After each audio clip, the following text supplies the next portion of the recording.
Chapter 8:33. If the transmigrator's previous disguise was full of flaws, then this one could barely be rated 60 out of 100. System. Can I really get close to Lucy like this? The transmigrator, who was disguised as a refugee, squatted in a corner and pretended to take a nap, but in reality, she was talking to the system residing in her body. After a while, the system's indifferent electronic voice entered her ears. It was flat and emotionless. For now, sneaking into Wanzhou as a refugee is the safest option. Dongqing has been at war for years, creating countless refugees. The refugee population is huge. If you take the opportunity to blend in, you won't be discovered. What's more, Wanzhou is still recruiting a large number of refugees to work as laborers. This is a great opportunity. The system originally thought that the stupid host was easy to control, but sometimes the host was too stupid, and it felt aggrieved. The transmigrator bit her lower lip. She also knew that disguising as a refugee to sneak into Wanzhou was the best option, but after experiencing it for herself, she felt uncomfortable. She thought that fleeing refugees were like those in TV dramas, wearing tattered clothes and walking in groups of 2s and 3s. It wasn't difficult at all. However, reality had taught her a harsh lesson, telling her what it was like to be a refugee in a war. Can I just teleport to Wanzhou? The transmigrator curled up her body and tried to reduce her presence, but she still felt several pairs of eyes staring at her. Some looked at her like she was food, while others treated her like merchandise. No matter what kind of gaze it was, she felt a deep sense of humiliation. The system snorted coldly and said in a mocking tone, "Host, I don't think I need to remind you again. You're now carrying a huge debt, and your reputation is in the red. Unless it's a critical moment, the popularity points mall won't allow you to go into debt again." In other words, if the transmigrator wanted to sneak into Wanzhou, she would have to rely on her superior martial arts skills and directly sneak in by crossing the mountains. However, if she chose this method, it was very likely that she would be discovered. It would be fine if she was an ordinary person, but if she was discovered by Jiang Pingji, then she would be finished. Not only was the transmigrator afraid of Jiang Pingji, but even the system attached to her was deeply afraid and didn't dare to let its guard down. After thinking about it, disguising as a refugee to sneak into Wanzhou was the safest way. Of course, there was another reason. The livestream viewers were tired of all kinds of large-scale livestreams. She needed to change her style. Rather than saying that the audience was tired of the live broadcast content, it was better to say that the previous live broadcast content could not make the local tycoons continue to pay. Ever since she was saddled with a huge debt, her daily live broadcast time was extended from the original 4 hours to 24 hours. But for some reason, most of the rich husbands, who used to spend a lot of money on her, were nowhere to be seen. A few of them only watched the live broadcast and did not give her any tips. What was the difference between this behavior and freeloading? If she did not receive a large number of tips, and only relied on her daily quota of popularity points, when would she be able to accumulate enough to repay her debt? The transmigrator secretly clenched her teeth. Her heart was filled with hatred, but she had no choice but to put down her pride to please the rich audience. In her previous life, she was just a small online streamer. In order to make a living, she had to live stream dancing or chatting with others in a small room every day to please the rich audience. Ever since she had the system as her golden finger, she had become a nouveau riche who came to fawn over her with money. In her previous life and this life, the two completely different situations made her feel complacent, giving her a sense of superiority that looked down on all living things. She could no longer remember how long it had been since she took the initiative to ask for tips. In the past 2 months, she had been condescending to please the rich, asking for tips from the audience in a roundabout way. She even used the methods she used to lure rich men, secretly provoking the rich men to fight each other. Who knew that the rich men who used to throw money at her did not buy it? Even when she personally asked for tips, they only gave her a few small coins as a token. There was no trace of the splendor they used to throw money at her for a smile. Faced with this embarrassing situation, the transmigrator and the system discussed it carefully and agreed that the audience was just tired of the aesthetic. Since the large-scale content was unable to attract the audience's eyes, the transmigrator planned to use her talent to conquer them. When she first transmigrated, she had spent a lot of popularity points to exchange for many talent and skill books from the system. She had mastered all 4 of them. If she transmigrated back now, she would definitely become an artist who would shock the world. Unexpectedly, on the first day she changed the content of her live broadcast, the bullet screen was full of ridicule and criticism. She's obviously a silver doll who can sleep with anyone. She thinks she's a pure and clean fairy. Methanol. What kind of song is she playing? Instead of showing off her talent here, why don't you strip naked and play 18? That's more interesting. What the hell is she dressed up like? I really don't know what kind of goddess a prostitute is pretending to be. We're here to watch you be a life teacher, not to watch you show off your talent. What kind of thing are you playing? Let's go, it's getting more and more boring. Haha. Is this the legendary example of being a prostitute and maintaining a chastity memorial arch? The transmigrator saw the screen full of ridicule and was so angry that she could not even hold the pipa in her arms steadily. She closed the live broadcast in a rage and threw the pipa to the ground. She was so angry that her eyes were red, making her look lovely. She felt humiliated. Little did she know that the audience had already formed an impression of her and the live broadcast. This was a brothel that sold prostitutes. Although everyone was equal, regardless of the era, people looked down on the occupation of a prostitute. The transmigrator was labeled as such by the audience. Once she put on all her clothes and showed off her talent, in the eyes of the audience, her image would collapse. If they wanted to see a specialized classical art performance, the audience would naturally go to other live broadcast rooms, even if the talent of those live broadcasts was far inferior to hers. The viewers who came to this live broadcast room were here for the large amount of meat. And the result? Their minds were fantasizing about big fish and meat, but in the end, they were served a bowl of porridge and side dishes. What made the audience even angrier was that before they could leave while cursing, the transmigrator had already closed the live broadcast. But what the hell? What right did a piece of trash with her legs spread to be unreasonable here? The transmigrator was thick-skinned.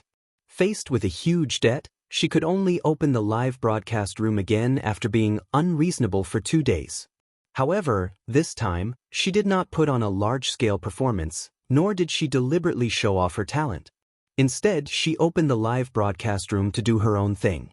After experiencing the previous failure, she did not embarrass herself this time. After a careful discussion with the system, the transmigrator decided to wait and see what kind of content could arouse the interest of the audience, so that they would be willing to spend money for her. This went on for several days. At first, the audience was very impatient, but they gradually calmed down. Soon, the transmigrator was surprised to find that the daily decrease in the amount of donations began to increase again. She looked at the donations from the audience and found out that they were sympathizing with the refugees who left their homes and escaped from the war. Chapter 8:34. In her previous life, the girl from another world was just an internet celebrity. As an internet celebrity, she had an internet celebrity face, Korean semi-permanent eyebrows, an all face, and European double eyelids. She did not look outstanding without any makeup, but after putting on makeup, her face was still very pretty. However, although her face was pretty, it did not have any memorable features. There were tens of thousands of internet celebrities like her, and everyone wanted to stand out, but standing out was not an easy task. In order to gain popularity, she often posted weird comments on Weibo. Every trending topic had her comment, and she even slandered a few celebrities who had a bit of fame but did not have many fans. She was the fan who was bullied, and she used it to gain attention and attract trending topics. In her previous life, for the sake of being popular, she would do anything and become a fly that everyone hated. Now, for the sake of the audience's rewards and enthusiasm, she did not mind using refugees to eat their human blood buns. However, when she really disguised herself as a refugee and mixed in with them, she realized that the drama had lied to her. "I know I can't buy on credit anymore, but..." As she said that, she frowned in disgust. The system asked her unhappily, "But what? Can't you just say everything in one go? Facing the system's bad attitude, the girl felt indignant, but she did not dare to resist. She could only curse in her heart. But these refugees are not good people. Didn't you notice that they? The girl wanted to say something but stopped. Thinking about what she had seen and heard these days, her stomach could not help but turn and her throat felt like vomiting. These days, she had seen lone women being bullied more than once. If she did not have peerless martial arts, she might have been dragged to a corner and bullied by the male refugees. In comparison, robbing, stealing, hurting, and human trafficking were all small matters. Some refugees were so hungry that they would steal other people's children, kill them, and cook them. Some even ate them raw. Most of the refugees had numb and lifeless eyes, as if they were walking corpses. The girl felt that she had not mixed into a group of refugees, but had clearly mixed into hell, and the refugees around her were all evil spirits. The system snorted coldly. It was clearly an electronic voice, but the girl could still hear its disdain and ridicule. Who told you that refugees are good people? The time traveler was stunned for a moment. She stammered, but they are all humans. They actually eat human flesh. It's so disgusting. The people of ancient times were supposed to be simple, kind, ignorant, and vulgar. Regardless of the label, they should not be so devoid of humanity. As expected of the ignorant ancient times, the quality was really low. Fortunately, she could return to her own world. The system was shocked by the woman's words, and then it was speechless for a long time. Please, this is a time of war. It said sarcastically, look at them, they don't have enough to eat, they don't have warm clothes, they're sallow and skinny, their clothes are ragged, they look like black people from afar. They were now on the run, not on the run. When human nature becomes vile, even Buddha can't enlighten them. Do you expect them to talk about the 8 honors and 8 shames at this time and learn the core values of socialism? The transmigrator was speechless, not knowing how to refute. After a while, the system said, it is human nature to sympathize with the weak. The more miserable the refugees are, the more benefits you will get. The audience in the streaming room sympathized with the refugees who had suffered miserably. The transmigrator also told the audience that their rewards could be converted into money, rice, and cloth in this world. Therefore, the rewards during this period of time were like the opening of a dam. It was even more than during the peak period. Hearing the system say that, the transmigrator bit her lower lip and reluctantly accepted her fate. Although these refugees could bring her benefits, she really did not want to mix with them. It was so dirty. It was dirty and smelly. The surrounding air was polluted by the sour stench of their bodies. Apart from that, there was another reason that she could not stand it. She was a beauty that could cause the downfall of a country. How could she be coveted by just anyone? The gazes of the surrounding refugees disgusted her. She could not wait to dig out their eyeballs one by one. The transmigrator talked to the system in her heart. The audience in the streaming room did not notice any clues and continued to squander their sympathy. However, even if the audience in the streaming room could not hear it, it did not mean that Jiang Pingji could not hear it. She floated in midair and watched everything. She even heard the whispers between the transmigrator and the system. She suddenly laughed out of anger. She had seen many shameless people, but it was her first time seeing someone so shameless. At that moment, the transmigrator below complained to the system again. Although the rewards are a lot, it won't last long. It can't be used to exchange for the debt. The system said, so you have to work harder in streaming to repay the debt. I'm already working very hard. The transmigrator gritted her teeth and thought of a plan. System, why don't you ease the debt first? If my streaming room can be upgraded to another level, then I can earn more points in installments. Sharpening the axe will not delay the work of cutting firewood. Just agree to it. The transmigrator's streaming room had been upgraded to level 6. It could currently accommodate 700,000 viewers. If Jiang Pingji had not interfered and caused her to bear a huge debt, the streaming room might have been upgraded to level 7. The maximum number of viewers would have expanded to 1,500,700,000 viewers. That was 700,000 popularity points. She split the points with the system, but she only received 350,000 points. Even with the viewers' rewards, the accumulation speed was still too slow. If the streaming room could be upgraded to another level, the maximum number of viewers would reach 1.5 million. Then she would receive 750,000 points in a day. The system said flatly, no. The transmigrator was angry. She muttered that the system was stingy and did not see the big picture. When Jiang Pingji saw this, she suddenly felt bored. She memorized her surroundings and exited the spiritual network. When she opened her eyes, the scene in front of her changed from the suburbs to the district headquarters. Jiang Pingji got up and glanced at the topographic map of Wanzhou. She roughly calculated the transmigrator's current location. She silently calculated the distance of the refugees and sneered in her heart. TSK? I'll let you be free and unfettered for a few more days. Jiang Pingji summoned Su Ku and asked him, have there been any unusual movements outside of Wanzhou recently? There were a lot fewer refugees in Wanzhou. Shangjing was being rebuilt and could provide a lot of jobs for the refugees. The refugees that Jiang Pingji had seen just now should have flooded in from outside Wanzhou. The refugees meant that social security was in chaos.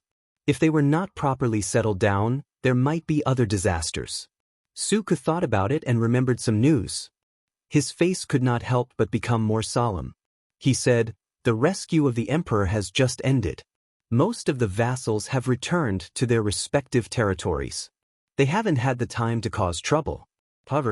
However, there are 2 places that have become chaotic. 2 places? Where? Jiang Pingji asked. Suku replied, one is Wulong County in Haozhou. Now there's no leader. The relatives of the former county chief are fighting for power. The other place is Dongmen County in Jiangzhou. My lord, we received news this morning that the county chief of Dongmen County, Yang Jian, has been poisoned. What? Chapter 8:35. Yang Jian was dead? But before the end of the alliance meeting, Yang Jian was still fine. When she heard the news of his death, Jiang Pingji almost couldn't react. She pursed her lips. Her dark, starry eyes were filled with doubt. Suku had said that Yang Jian had been poisoned and killed. Poisoned? Which enemy did it? Jiang Pingji didn't know much about Yang Jian. She only knew that he had a relationship with her father, but she didn't know much else. If it wasn't an enemy, why would they resort to such a despicable method? Suku said, according to the news, it seems to be done by the aristocrats of Dongmen County. Jiang Pingji's expression turned cold. She asked, are you sure it's the local aristocrats of Dongmen County? Suku answered, this matter? I think it's very likely. Other than the prominent aristocrats, the other aristocrats don't have much confidence. Zhangzhou is Prince Changshuo's fief, and these aristocrats make a living on his territory. For the sake of their family's glory and continuity, they naturally have to take measures to protect themselves. Prince Changshuo is already the emperor, but Yang Jian resolutely joined the army to rescue the emperor. Isn't this clearly opposing Prince Changshuo? If Yang Jian is killed, not only will they be able to move away a huge obstacle, but they can also use it to surrender to Prince Changshuo. Yang Jian joining the army to rescue the emperor was one thing, but the alliance army didn't do anything, so they didn't completely kill Prince Changshuo. Jiang Pingji thought about it carefully, her furrowed brows never relaxing. Su Ku's speculations seemed to be correct, but he seemed to have some misunderstandings about the aristocrats. That shouldn't be the reason. The aristocrats indeed liked to seek benefits and avoid harm, but they preferred to be wise and play safe, watching the people below them fight. When the sandpiper and the clam fight, the fisherman benefits. That was what they liked the most. Why would they personally poison Yang Jian and assassinate him at this time? To surrender to Prince Changshuo, it was logical to assassinate Yang Jian, but it didn't fit the style of the aristocrats. Su Ku was puzzled. He humbly asked, then who do you think did it, my lord? Jiang Pingji revealed a faint smile, but her eyes were tinged with sharpness. It could be the aristocrats, but it most likely wasn't to surrender to Prince Changshuo. It's more likely to be a personal grudge. Su Ku was surprised and took a deep breath. A personal grudge? Jiang Pingji sneered meaningfully. This time, Yang Jian has contributed greatly to the rescue of the emperor. Now that Yang Jian's power had grown, the first to act would naturally be his enemies. It was possible that they would try to assassinate him first. Su Ke sighed. Regardless of whether it was the work of the landowning households or the enemy, it was a pity that a hero like Yang Jian had died in such a manner. Although Zhangzhou was a land of abundant resources and abundant people, Prince Changshu was not good at governing and liked to squander, so the people in the prefectures of Zhangzhou did not have an easy time. The common people were having a hard time, and the landowning households that treated them like sheep to be fleeced naturally weren't any better off. Yang Jian's temperament was rather unyielding, but for the sake of the people he was willing to bend over backwards. Back in the day, when Dongmen County experienced several natural disasters, he was the one who had shamelessly borrowed food from his neighbor, Lu Shi, who was also the county chief of Hu County. Even when he was rejected, he could still put on a nonchalant smile. If not for Yang Jian, who knew how many people in Dongmen Commandery would have died. Jiang Pengji's tone was calm as she said, "It was a pity that he died young." Although the landowning households in Dongmen Commandery did not like Yang Jian, they still needed him as a shield. Why would they kill him so easily? Wanzhou and Zhangzhou were very far apart, so news traveled slowly. But she was right about one thing. Yang Jian was not killed by the alliance of the landowning households. Instead, he was sought by his enemies. Previously, during the rescue of the emperor, Yang Jian still had an arrow wound on his body. Although the wound was not fatal, he still needed to rest and recuperate. However, in order to render a meritorious service, Yang Jian gave it his all. After the rescue of the emperor, the arrow wound on his body opened up again. It took him nearly a month to recover. Yang Jian brought his troops back to Dongmen Commandery in Zhangzhou. Immediately, he was invited to a banquet by the landowning households, big and small. In a short period of time, he became a popular figure. With Prince Changshu becoming the emperor, everyone was unsure. Naturally, they thought of ways to get some information from Yang Jian. Yang Jian told them the truth and even revealed his ambition. Prince Changshu had brought more than 100,000 troops to besiege Qinzhou. After fighting for a year, he did not manage to conquer Qinzhou. Instead, he ran out of ammunition and rations and suffered heavy casualties. If not for the interference of the Meng family in Sangzhou, Prince Changshu would not have been able to become the emperor. He would have packed his bags and returned to his fief in Zhangzhou. Although Prince Changshu had become the emperor, most of his troops belonged to the Meng family, not him. Yang Jian made a great contribution during the rescue of the emperor and received many benefits. He rushed back to Dongmen Commandery in Zhangzhou in advance. He wanted to use this opportunity to unite the landowning households and take drastic measures.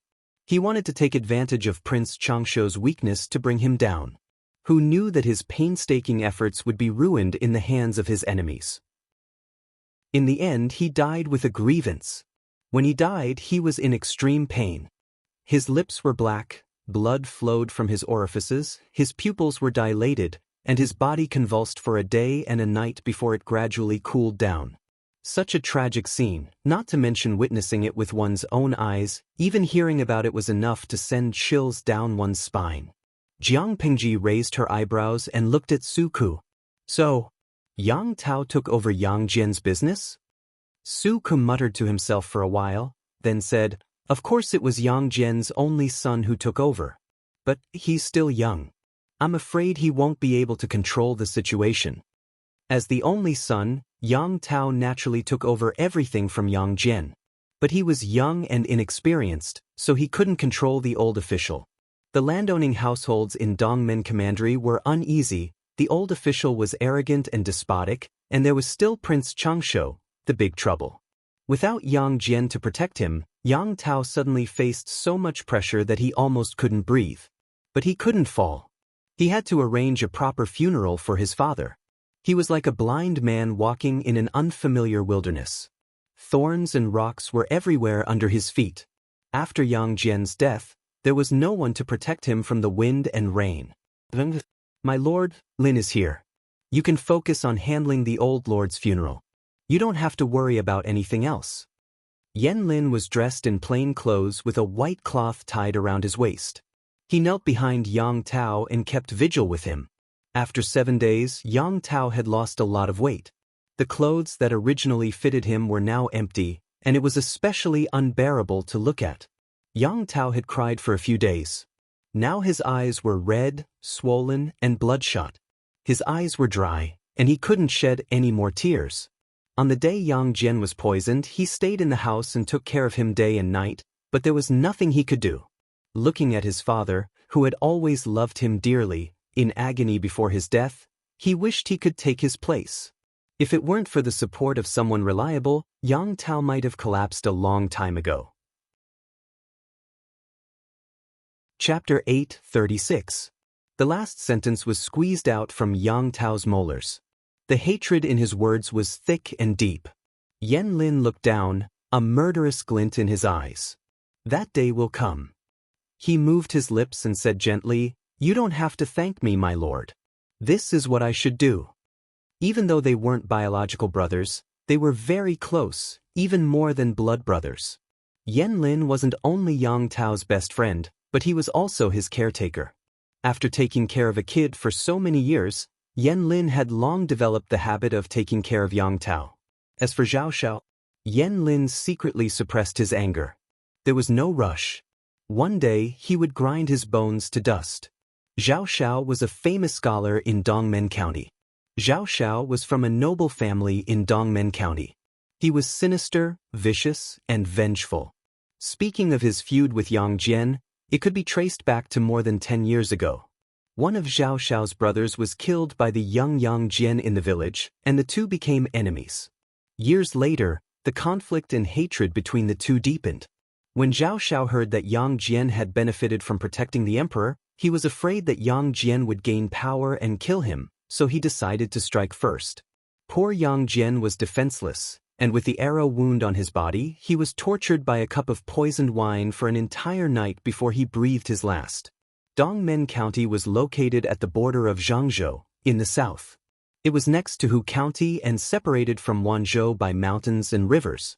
In other words, the refugees she saw on the spiritual network were not from Dongmen County. Jiang Pingji rubbed her brows and organized her thoughts. She then asked Su Ku, "Wulong County in Haozhou is without a leader. All the forces are fighting each other. Is it bad?"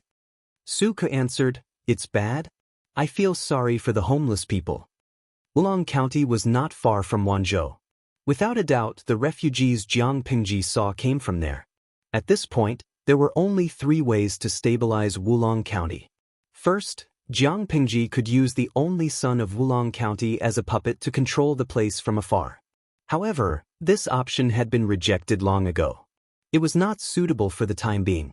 Second, she could wait for the internal strife in Wulong County to come to an end. This was definitely a bad idea. The longer the infighting dragged on, the more the local people would suffer. Jiang Pingji took a deep breath and made up her mind. Before the attack on Jiamen Pass, Jiang Pingji and her strategists had carefully analyzed the whereabouts of the orphans from Wulong County. After some discussion, they unanimously decided to use the orphans of Wulong County in exchange for some benefits, giving the highly sought-after Wulong County to Huang Song. But why hadn't there been any movement from Huang Song's side? She frowned as she thought about it. When Su Ku saw this, he couldn't help but ask with concern, "What are you worried about, my lord?" "It's nothing. You can go and do your own things first." Seeing that Su Ku still wanted to say something, Jiang Pingji said, "I want to be alone. No matter what it is, let's talk about it tomorrow." "Xiaoyu, I'm tired." Since Jiang Pingji had said so, Su Ku could not force her. When Su Ku bowed and left, Jiang Pingji heaved a sigh of relief. She leaned back on the mat and closed her eyes. She looked like she was taking a nap, but she was actually poking at the system in her heart. The system was annoyed.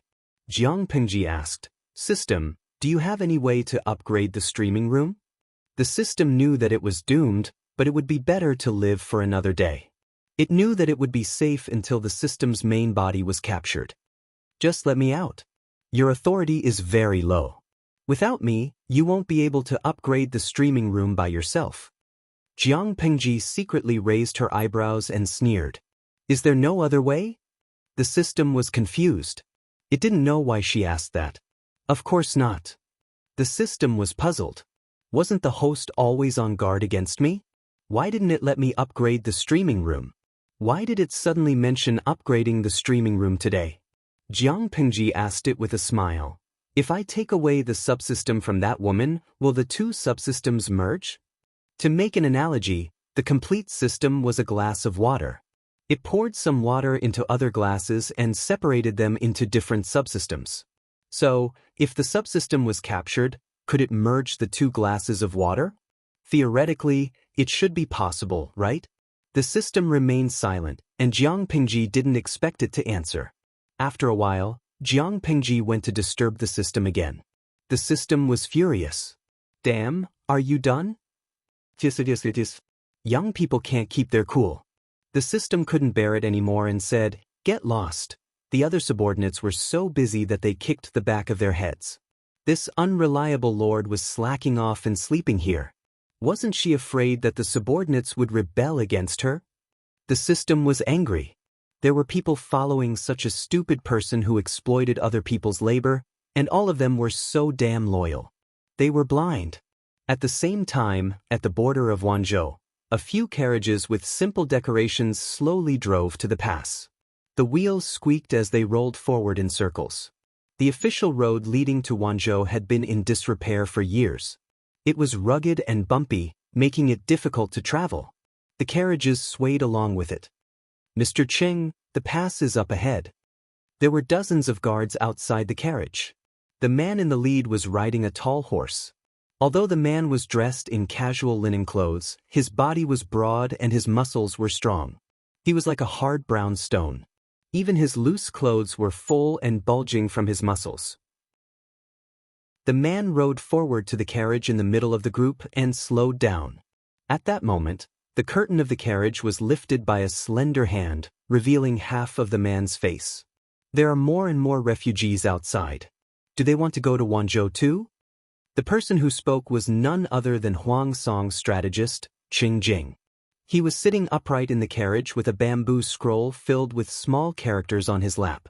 After traveling for dozens of days, he looked a lot thinner, and there were bruises under his eyes. "I've asked. They're all refugees who want to go to Wanzhou."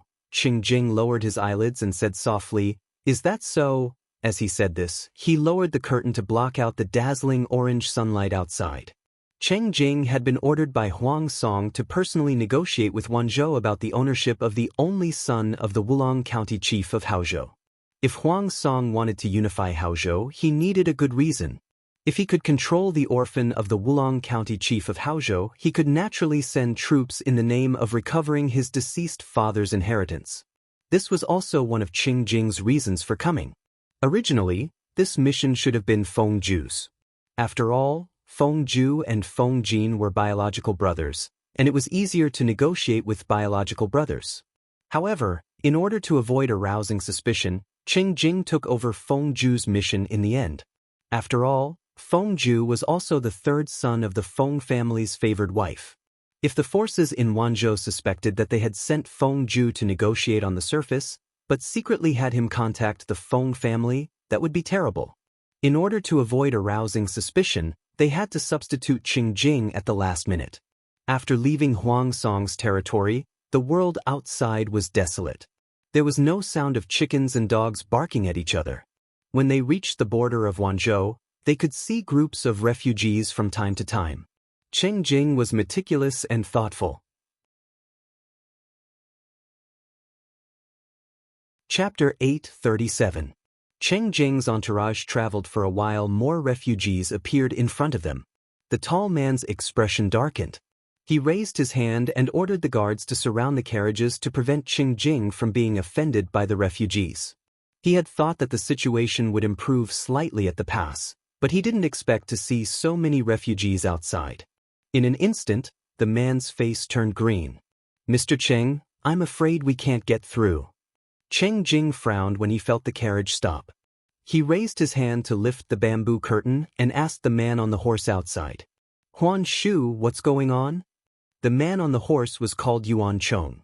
His courtesy name was Heng Shu. He was a capable general under Huang Song and had been sent to escort Qing Jing. Hearing Qingjing's question, Yuan Chong hurriedly clamped the horse's belly and made it move a few steps forward until it was level with the window.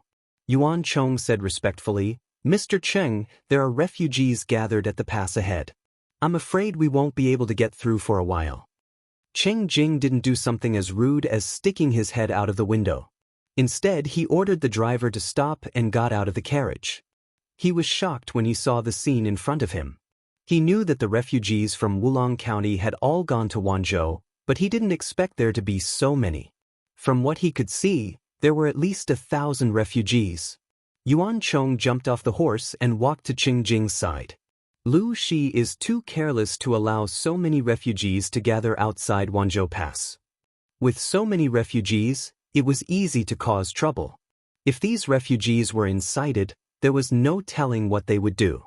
Yuan Chong couldn't help but frown when he saw so many refugees gathering outside Wanzhou Pass, and even more refugees gathering here. The sun in the sky was as hot as fire, causing the ground to be covered in mist. Anyone who casually wiped their face would find their palms covered in greasy sweat. The sun made them feel irritated and powerless. Yes, they're all refugees. No one knew what Qingjing was thinking, but he subconsciously responded. Yuan Chong didn't disturb Qingjing. Instead, he crooked his finger at the guard beside him. The guard understood and immediately took out a paper umbrella from another carriage and handed it to Yuan Chong. Yuan Chong took the paper umbrella and opened it to cover Qingjing's head from the sun. A military general's skin was coarse and thick, and he could take a beating and fall, but a scholar always wore a scholarly gown. He looked elegant and delicate, and needed to be carefully served. Noticing the shadow above his head, Qingjing only raised his gaze slightly. He did not decline or thank her. "Mr. Cheng, this general will send someone to inquire about it. Let's see the situation first," Yuan Chong suggested, and Qingjing nodded in agreement. It's good to send someone to ask. He wanted to know how these refugees would be settled in Wanzhou. If they weren't settled well, these refugees would become thorny tumors. This general will do it right away. In terms of official positions, Qingjing and Yuan Chong were equal, and the latter did not need to be humble. However, even their lord, Huang Song, was so respectful to the strategists that his subordinates naturally followed suit and did not dare to slight them. Yuan Chong was one of the more good-tempered generals. When he was young, he loved to read and did not have the bad habits of ordinary martial artists. If it were someone else, perhaps they would complain about the delicacy of scholars and the fact that they had to stop for a while. However, Yuan Chong would not. On the contrary, he respected Qingjing very much. Not long after, the soldier who was sent out to investigate returned. Qingjing called the soldier over and asked him carefully, "What's the situation at the pass?" The soldier answered truthfully. As he asked and answered, Qingjing's expression became more and more solemn, which attracted Yuan Chong's attention. "Sir, is there something wrong?" Yuan Chong carefully recalled what the soldier had just said and could not think of anything that could make Qingjing so serious. Qingjing could not withstand the heat. He had his own rules and regulations.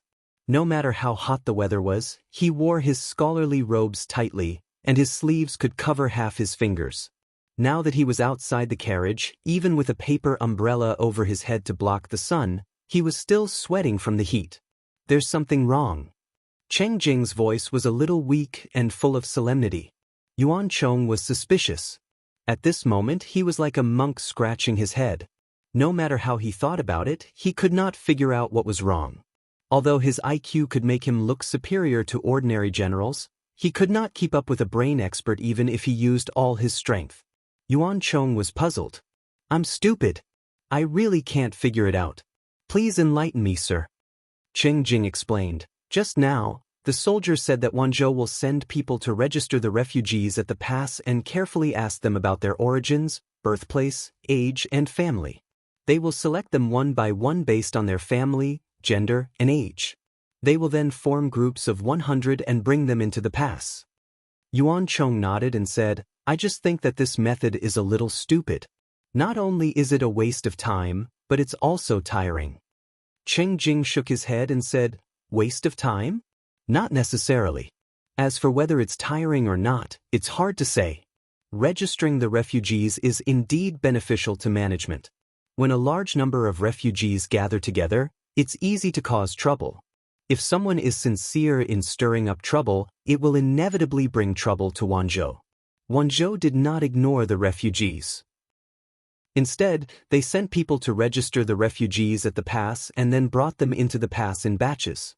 Isn't this also surveillance? Now, people are needed everywhere in Wanzhou. These refugees came at the right time. Bring the refugees to places where people are needed so that they can work there. However, Yuan Chang's thoughts went astray. He thought of forced labor, and a look of pity appeared on his face. The refugees were willing to leave their homes to escape the flames of war and protect the lives of their families. But forced labor was too hard, and it was often a narrow escape from death. It was probably much scarier than the flames of war. Yuan Chong really couldn't figure it out. Why did these refugees gather in Wanzhou? He voiced his doubts, but Cheng Jing smiled bitterly. You're wrong. Forced labor in Wanzhou is different from other places. Cheng Jing and Feng Zhen knew each other. The two of them had successfully gone from pen pals to real friends during the alliance meeting. Although their positions were different, as long as they didn't mention official matters, they could still maintain a private friendship. Through Feng Zhen's words, Cheng Jing knew that forced labor in Wanzhou was not free or unpaid. It was more like an employer and a laborer. You contribute, and I contribute money and food. It's an equal exchange. Once the refugees were uprooted, they were like duckweed without roots. Not only could Wanzhou provide a stable place to live, but it could also provide work and food. It was simply a holy land in the hearts of the refugees. When Yuan Chong heard this, he couldn't help but be speechless. If we were to distribute money and food to the people doing forced labor, how much money would that cost? Cheng Jing lowered his eyes and said, Lu Shi doesn't lack money. Yuan Chong nodded in agreement. That's true. Lu Shi's father, Lu Shi, still secretly controls Hu County. He does indeed not lack money. Cheng Jing looked at the slowly moving crowd of refugees in the distance. They were crowded together in a dense mass, and they looked like black algae. Although the workload of registering refugees was great, the benefits that followed were endless. The most direct benefit was that the risk of a refugee riot was reduced. Another benefit was that the labor of these refugees could be used reasonably. Yuan Chong, who was beside him, said, But, even so, sir, you shouldn't look so pale. Chapter 8:38. Yuan Chong said, This? I know. Cheng Jing asked again, Do you think Wulong County is closer to Maota County or Wanzhou? Wulong County and Maota County were neighbors, but to get to Wanzhou, one had to cross a third of the state. It would take 1 to 2 months on foot. Yuan Chong said naturally, Of course Maota County is closer. Cheng Jing smiled bitterly and asked, Since Maota County is closer, why did the refugees come to Wanzhou? If the refugees went to Maota County, they would be leaving their homes, but they would still be in the same state. A few. But they went to Wanzhou, which was near Haozhou. This was thought-provoking. Yuan Chong finally realized something was wrong, and his expression changed. He said, Someone is playing tricks? Damn it, how could this be? The governor of Maota County was Yuan Chong's lord, Huang Song. At the same time, Huang Song was Yuan Chong's cousin. Huang Song's ancestors had been prominent for a while, but because of poor management by his descendants, they slowly withered. Huang Song's surname was Yuan. His grandfather died when he was young. Because the family was poor, the clan could not take care of Huang Song's grandmother, who was young and widowed. In order to survive, Huang Song's grandmother could only remarry her ex-husband's son to the emperor's favorite, Secretary Huang Tan. Huang Tan was a eunuch, but Huang Song's father was very sweet and gradually won Huang Tan's favor. He changed his surname and adopted him as a stepson, continuing the Huang family line. Later, with Huang Tan's help, Huang Song's father gradually became successful. He married and had children, and even helped the family. By Huang Song's generation, the Yuan family's situation had improved. Coincidentally, Huang Song was short of people, so he reached out to help the younger generation of the family. This was why Yuan Chong came to serve Huang Song. Huang Song was Yuan Chong's idol, and Yuan Chong was Huang Song's die-hard fan. How could a die-hard fan tolerate hearing that his idol had been schemed against? Cheng Jing saw through Yuan Chong's honest thoughts and said in amusement, "Playing tricks? Not really." This was a normal confrontation. Cheng Jing could only say that he was not as skilled as Wei Si and could not blame his opponent for being treacherous. Today, Cheng Jing still did not know that in terms of playing with people's hearts and public opinion, which strategist in the world could beat Wei Si? Cheng Jing asked about it in detail. The refugees had all come to Wanzhou because they had heard about how great Wanzhou was from their relatives. As for how these relatives knew about this, well, in reality, they had only heard about it through hearsay. There was no way to find out the source of the rumors. Wei Si had not only set a trap for Huang Song, he had cast a wide net and spread the news everywhere, subtly influencing the people to brainwash and promote his lord. Do you still remember that Wei Si's pen name is Zaiqi? Wei Si had suffered a loss in his previous life. In this life, he naturally had to control the steering wheel of public opinion early on and become an experienced driver. Gossiping was originally a means of public opinion. Luring children to sing nursery rhymes, hiring hooligans to spread the word, and letting wandering knights who traveled from the south to the north sell their products everywhere. These were all means of public opinion. It seemed inconspicuous, but it would play a huge role in crucial times. Wulong County was neither near nor far from Wanzhou. The people had been uprooted by the flames of war. When they thought about where it would be safer to turn to, the first thing that came to mind was Wanzhou.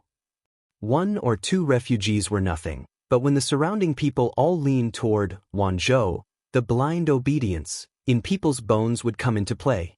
One group of refugees led another group of refugees, and like a rolling snowball, the refugee group grew larger and larger until it developed to the scale it was today. Out of 100 refugees, at least 60% were willing to give up what was close at hand and seek what was far away, choosing Wanzhou. To be honest, Cheng Jing should be the scapegoat. As Huang Song's strategist, he could not plan everything for his lord. Instead, he let people take advantage of a loophole. He really should not have done that. What was even more frustrating was that Huang Song now had a favor to ask of Wanzhou, so he could not flare up at all. He could only pinch his nose and accept it. The refugees had legs, and no one else could decide for them where they wanted to go except for the refugees themselves. Being unable to attract the refugees was Huang Song's failure, and even more so, it was the failure of Cheng Jing's subordinates. Yuan Chong did not understand, but he saw that Cheng Jing's complexion was much better. He should be fine, right? He asked someone to fetch a water skin from the carriage, then fetched a clean handkerchief and handed it to Cheng Jing. "Sir, wipe your sweat and drink some water to cool off. Judging by the weather, I'm afraid it'll be hot for a while." Cheng Jing took the handkerchief and was about to wipe away the sweat on his forehead when he heard a clamor for help coming from outside. What happened? Yuan Chong took advantage of his height to stand on tiptoe and take a look. It seems like there's a conflict between refugees. It was not accurate to say that there was a conflict between refugees. To be precise, there were a few male refugees who were impatient and wanted to take advantage of a woman who was alone. Naturally, the woman would not let it go. If she was caught by these people, even a fool would know what would happen to her. She bit someone and took advantage of the pain to run away. As she ran, she tried to find help. Seeing that there were many people on Cheng Jing's side and that there were dozens of strong guards in uniform standing guard, she mustered up her courage and ran over. "Stop!" 2 guards drew their swords and stopped the madly running woman. The woman's face was covered in tears as she knelt in a sorry state and begged the guards. Behind her, several madmen were still shouting and cursing. Cheng Jing was not far away. When he saw this scene, he frowned and looked rather displeased. Yuan Chong read Cheng Jing's mind and snorted, "What's with the ruckus?" The guards half knelt and begged for forgiveness. The woman was stunned. She took a few steps forward and tried to grab Yuan Chong's trousers. Save this little woman." Yuan Chong gestured for the guards to arrest the madman and said to the woman, "Madam, you're safe now." The woman wiped her face with her sleeve, revealing a disheveled but beautiful face. "Thank you, General, for saving me." The madmen were still shouting and cursing. Their mouths were not clean, so the guards secretly kicked them a few times. Yuan Chong was also angry. How could they dirty his master's ears with their filthy words? He was just about to send someone to kill these evil madmen when Qingjing said, "Forget it. Huan Shu, let them go." Yuan Chong did not understand. Qingjing was someone who could not tolerate sand in his eyes. How could he allow a few perverted people to live? Qingjing glanced at the miserable woman kneeling on the ground and sighed. "It's fine if you beat them up. They don't deserve death." The woman's tears, which had just stopped, streamed down her cheeks. Who wouldn't be sad? If these madmen were alive, she would definitely be targeted once they left Qingjing and the others. Qingjing lowered his eyes and said, "Hung Shu, let's go." Yuan Chong did not dare to disobey Qingjing's orders. He ordered his men to take the madmen to the side and beat them up before letting them go. Bah! The guards spat disdainfully as they looked at the madmen who were wailing like pigs being slaughtered. Animals! Qingjing entered the carriage. The caravan moved forward slowly again. This time, they had an extra tail. Yuan Chong wanted to chase her away, but the woman was afraid of running into the madmen and refused to leave. "Master, that woman is still following us." At this moment, Qingjing's cold voice came from the carriage. "Send someone to keep an eye on them." Yuan Chong was surprised. He looked back in disbelief and said in a low voice, "Master, that woman." Qingjing said concisely, "If there's a problem, don't make it public.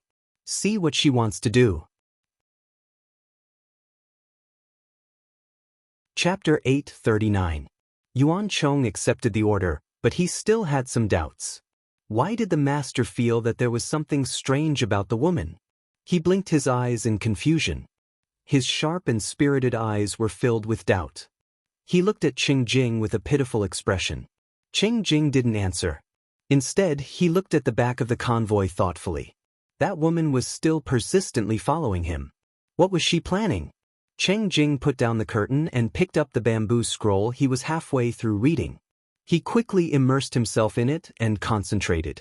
Having received the order, Yuan Chong didn't dare to underestimate the little tail following behind them. No matter how hard he racked his brain, he couldn't find any flaws. He didn't know why Master Qingjing would suspect her at first sight. Yuan Chong stared at her for a while and thought to himself, "No matter how I look at her, she doesn't look like a threatening woman. Her lower body is unstable when she walks, her breathing is rapid, and her hands don't show any signs of martial arts training. Could the master be mistaken?" Of course, he didn't have the guts to voice his doubts. After all, Qingjing relied on his brain to make a living. If his IQ was lower than Yuan Chong's, he wouldn't be considered a counselor. Could it be that the woman was hiding too much? Yuan Chong rode on the back of the horse, his right hand pressing on the hilt of his knife. He seemed to be swaying his head along with the horse's hooves, but he was actually on high alert. He stayed close to Qingjing, keeping a distance from him and paying attention to the woman at the back of the convoy. The woman didn't know that she was being suspected. She didn't even hear the conversation between Qingjing and Yuan Chong. 10 feet was about 34 meters. An ordinary person would barely hear anything from that distance, even if they spoke loudly. But for a peerless master, like the woman, who had sharp senses, it was a piece of cake. It was a pity that although she had peerless martial arts, it was learned through a skill book. The skill book could make her a martial arts master with rich combat experience. There was no doubt about that. However, she still lacked the basic qualities and habits of a martial artist. A real martial artist would always be vigilant at all times. It wasn't a deliberate action, but a habit, like Jiangpingji. As for the woman in front of him, she had peerless martial arts. If she met someone at the same level as her, she would still be defeated. She stepped on a piece of gravel and slipped, almost twisting to the ground. She cried out in pain. Her voice was faint and soft, as if she was sobbing and moaning. It touched the softest part of her heart. When Yuan Chong heard this sound, his body stiffened and he unnaturally tightened his grip on the horse's belly. If he was already like this, the other ordinary guards were even more shameful. "Madam, can you not follow us? This is the pass to Wanzhou, and those madmen have been beaten up, so they probably won't bully you again." Yuan Chong rode forward and lashed the horse whip in his hand on the shoulders of a few guards. They cried out in pain and took 2 steps forward with an unnatural expression, as if there were some jackals, wolves, tigers, or leopards chasing after them. Oh my God, that sound was too seductive. The woman sat paralyzed on the ground. Her hair fell to the side of her face, making her palm-sized face look even more pitiful. Her watery eyes seemed to be able to drown people. But, General, this little woman, the woman stammered, unable to speak. She twisted her fingers and sleeves nervously. Her eyes were red and misty. She was probably frightened. It wasn't easy for her to find a sense of security, but she was driven away by a fiendish martial artist. She looked very pitiful. Yuan Chong said, "Madam, we are entering the pass to visit our relatives. It's not convenient for you to follow us." What needed to be said had been said, but the woman still refused to leave. Of course, she couldn't leave. She had used a few pieces of silver to hire the madman to put on a show.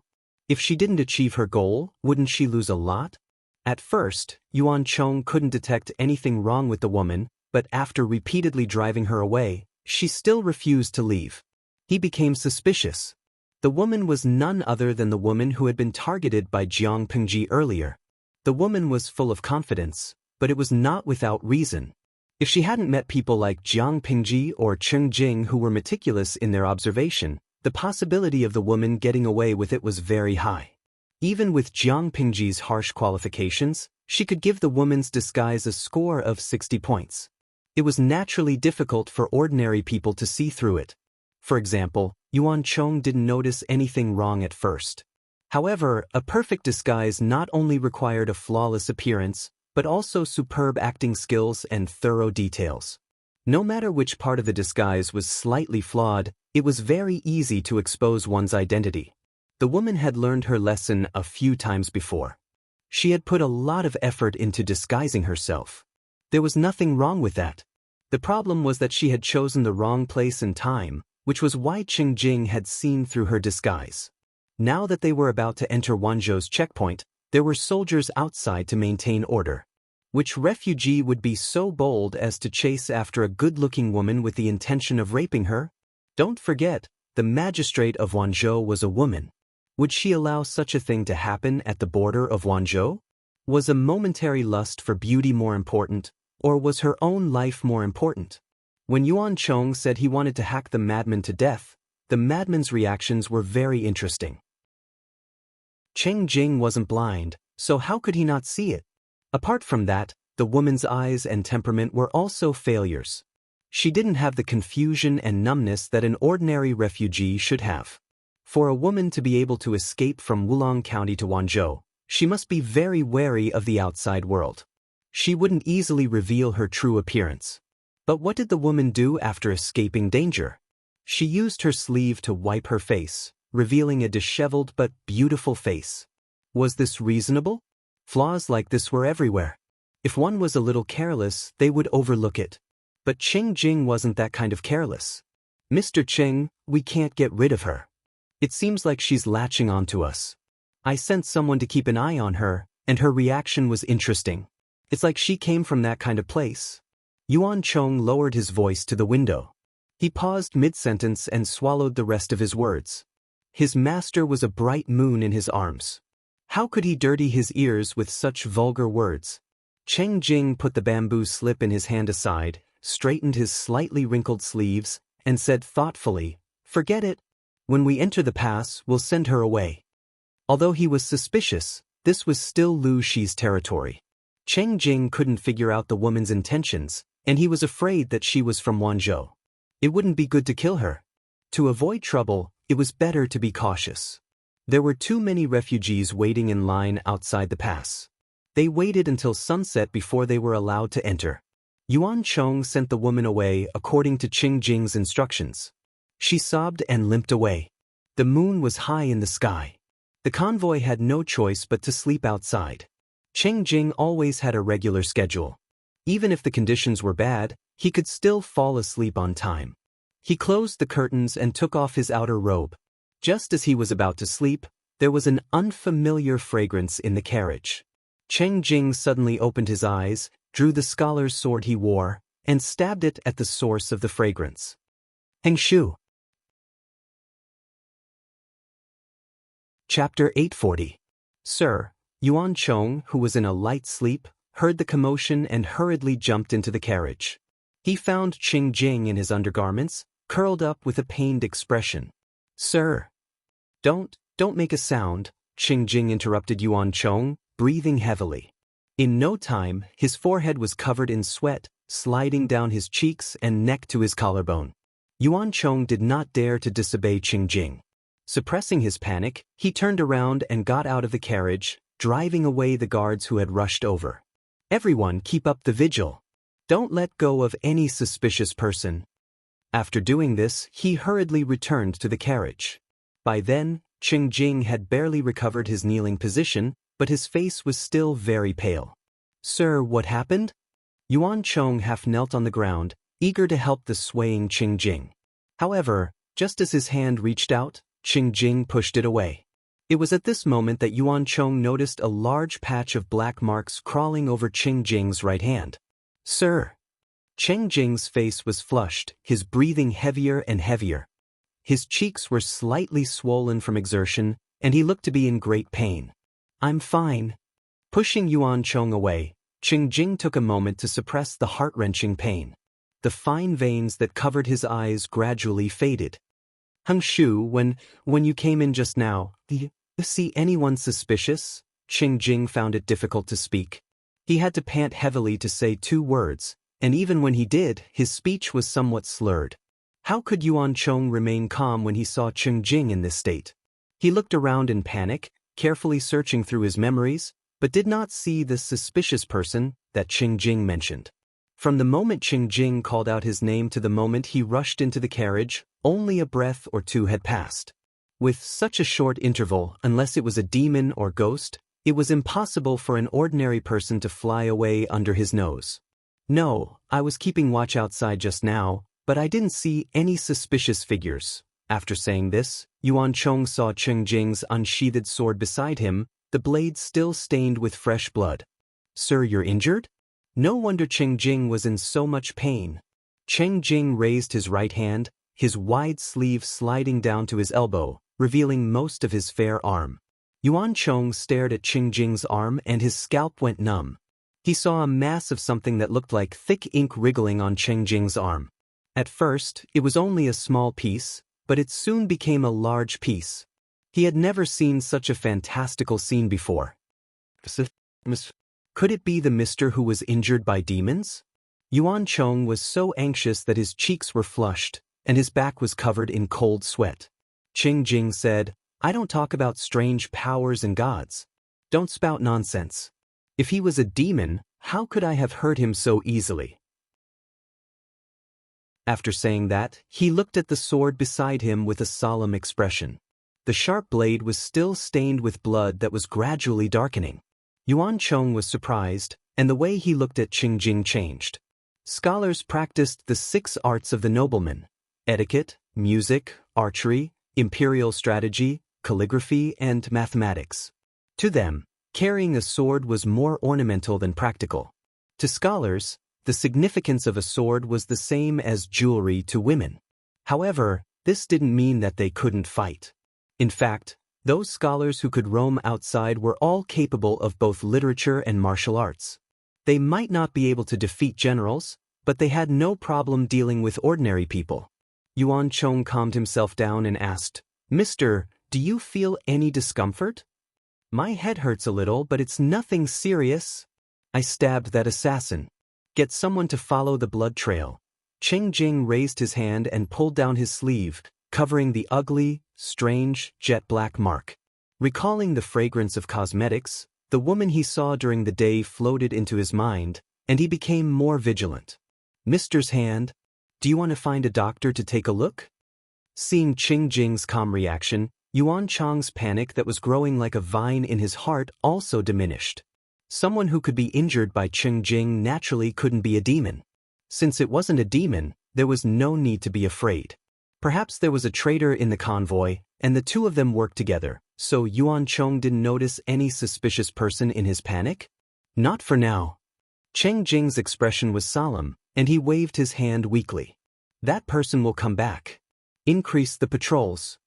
Cheng Jing was injured in front of Yuan Chang's eyes. This was a great humiliation to him.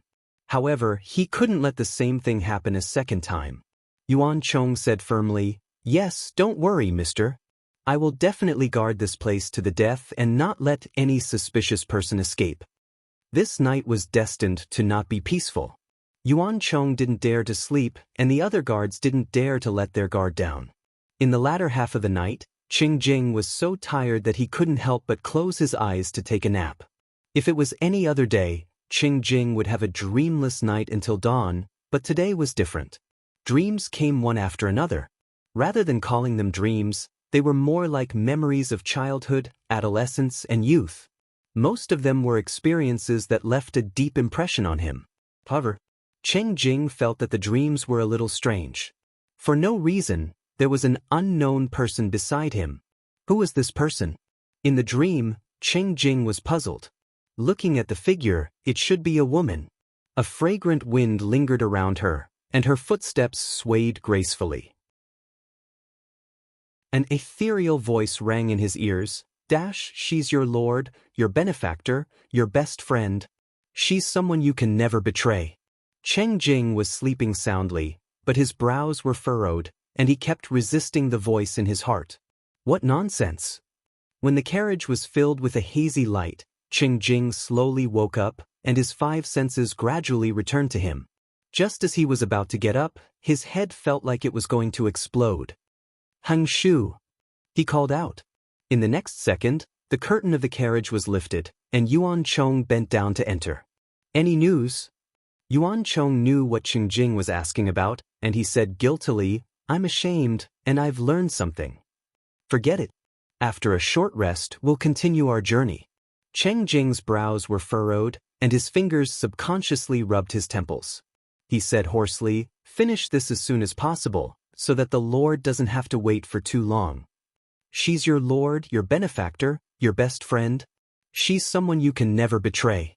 Not only in his dreams, but even when he was awake, the voice rang in his ears like a ghost. Cheng Jing didn't tell Yuan Chong about these details. Instead, he stared at the mark on his right hand, and there was a hint of ruthlessness in his eyes. On the other side, the person who had been stabbed by Cheng Jing was also full of anxiety. Because Cheng Jing was a scholar, his sword was always sheathed at his waist. She had been careless for a moment, and did not expect Cheng Jing to be so vigilant, stabbing her without warning. Fortunately, she had the system portable space and escaped quickly, or else she would have been caught red-handed. System, the loyalty talisman should have been planted, right? The system said, the planting was successful, but Cheng Jing is tenacious and cautious, so the loyalty talisman can't take effect immediately. We can only slowly grind it out. Ordinary people lacked judgment and were easily deceived. This loyalty talisman usually took effect immediately when used on them. If they encountered someone with a high IQ, the success rate would plummet to less than half. Chapter 841. Since that night, Cheng Jing and the others had not encountered any other disturbances, but Yuan Chang's frown had not disappeared. He found that Cheng Jing's complexion was getting more and more haggard by the day. Recently, he had even been a little absent-minded. Every time he asked, the other always said he was fine, but Yuan Chong always felt uneasy. He felt that his master was probably being haunted by something evil. But every time he said that, he would always be met with comments like, "Men don't speak of strange powers," which made Yuan Chong feel depressed. In the blink of an eye, it was mid-June. Along the way, Cheng Jing and the others saw the new atmosphere of Wanzhou in full swing and could not help but feel emotional. Yuan Chong said, "Although the magistrate of Wanzhou is a woman, she is governing the county well." The north had suffered from war and there were many refugees. Last year, there had been a drought for several months. It should have been very bleak, but what they saw was completely different from what they had imagined. Many people worked hard in the fields. The cultivated fields were scattered in picturesque disorder, presenting a peaceful atmosphere. Cheng Jing did not say anything. In his opinion, as a ruler, governing the people and treating his subordinates depended on one's ability. It had nothing to do with gender. Not long after Qing Jing and the others entered Wanzhou, Jiang Pingji found out. When they arrived, she was already ready to welcome them. Master, you say this is really Xiangyang district? I can't tell at all. If you say this is Shangjing, some people will believe you. Master, you said that Lu Shi is the magistrate of Wanzhou. Why is he here instead of staying in the prefecture? As the saying goes, clothes make the man, while horses make the saddle. Yuan Chong, this tall and sturdy man, changed out of his coarse hemp clothes and put on a fine silk robe. He looked a bit more noble and less boorish. He chattered in Qing Jing's ear, his power comparable to dozens of ducks. Qing Jing frowned. Silence. As soon as he said that, Yuan Chong stopped talking as if his mouth had been sewn shut. He watched Qing Jing walk past him, a bit of worry appearing in the depths of his eyes. Recently, Qing Jing's temper had been rising. He was still elegant and dignified, but his temperament had become gloomy and violent. What puzzled Yuan Chong was that they had met the woman a few days ago, but this time, Qing Jing had asked her to stay. It was too strange. What worried him more was the master's hand. The black lines on his right hand had not disappeared. The teacher's temper seemed to have worsened from that night. Yuan Chong watched as Qing Jing walked away. He turned to the guard and asked, "Did that woman do anything strange today?" The guard also lowered his voice and said, "That woman is very obedient. There's nothing noteworthy about her." Yuan Chong suppressed his impatience and hurriedly followed Qing Jing's footsteps. Qing Jing and his party were envoys representing Huang Song's forces, so Wanzhou did not dare to slight them. This was the first time the transmigrator had visited Wanzhou. She glanced at the surrounding buildings with disdain and muttered to herself, "Country bumpkin." It was only after she disparaged the buildings in Xiangyang district that she stopped talking, feeling like she hadn't had enough. The system poured cold water on her. "Don't get carried away. This is Lu Shi's territory." The transmigrator lowered her eyebrows in displeasure and muttered, "She was hit by the grade 9 loyalty talisman, and the talisman was imprinted on her hand." The system said, the talisman was indeed in Lu Shi's hands, but Lu Shi is similar to Qing Jing, so he has a certain resistance to the loyalty talisman. The time traveler proudly said, "So what if you have resistance?" Qing Jing is also very powerful, but he was still controlled by the loyalty talisman. If she wasn't controlled by the loyalty talisman, why would Qing Jing accept her and let her follow the convoy? Lu Shi was hit by the grade 9 loyalty talisman, and it was the highest quality, orange. There was no way he could escape the fate of becoming a puppet. As long as I activate the incantation of the grade 9 loyalty talisman in front of Lu Shi, she can live or die if I want her to. The system was about to refute. It felt that Lu Shi was not easy to deal with. However, the grade 9 loyalty talisman was indeed powerful. It should be able to control her. Forget it. Just be careful, lest you fail miserably. The system sighed. It was now counting on its host to turn the tables and hoped that this operation would be successful. The products of the system are always of the highest quality. I have confidence in you. The time traveler patted the system on its back. The system felt bitter but could not speak. The host had confidence, but it did not. It had suffered a few setbacks at the hands of Jiang Pingji, the evil opponent, and it still had lingering fears. Qing Jing was Huang Song's messenger, and Huang Song and Jiang Pingji were good friends. Jiang Pingji had to meet him personally. "I hope you have been well since we parted ways in Qinzhou, Yumo. May I know the reason for your visit today?" Jiang Pingji's attire was more formal than usual. She sat at the head of the table with a dignified air. Qing Jing bowed and said, "My lord heard that you broke through Jimin Pass, crushed the emperor's morale, and boosted the court's prestige. He sent me to congratulate you with a generous gift." Jiang Pingji looked at Qing Jing with a smile and said, "It's just a small matter. I'm really sorry that Bogeo had to send a gift. Besides, Bogeo and I are best friends, and I've admired your talent for a long time. Now that we've met, we don't have to be so serious." Her eyes fell on Qing Jing's right hand, but she quickly looked away. Qing Jing said, "Etiquette cannot be ignored." I'll feel uncomfortable if you're always so restrained, Jiang Pingji said. What's wrong with your hand? Cheng Jing's right hand was covered in black lines. To avoid looking unsightly, he wrapped it with a white strip of cloth. Hearing Jiang Pingji mention his right hand, Cheng Jing subconsciously covered the back of his right hand with his left. I accidentally hurt the back of my hand. Thank you for your concern. Mister's painting skills are peerless, you should be more careful. I have some good scar-removing medicine here. Why don't you take some back? Cheng Jing thanked him. After the small talk, Cheng Jing quietly changed the topic to the Battle of Jiamen Pass. The general who guarded the pass was Fu Wang, the top general of the Mengs in Sangzhou. It was unexpected that such a majestic and ever-victorious general had been defeated by Jiang Pingji. There were reports of the battle, but the details were not complete. It was better to ask the person in question.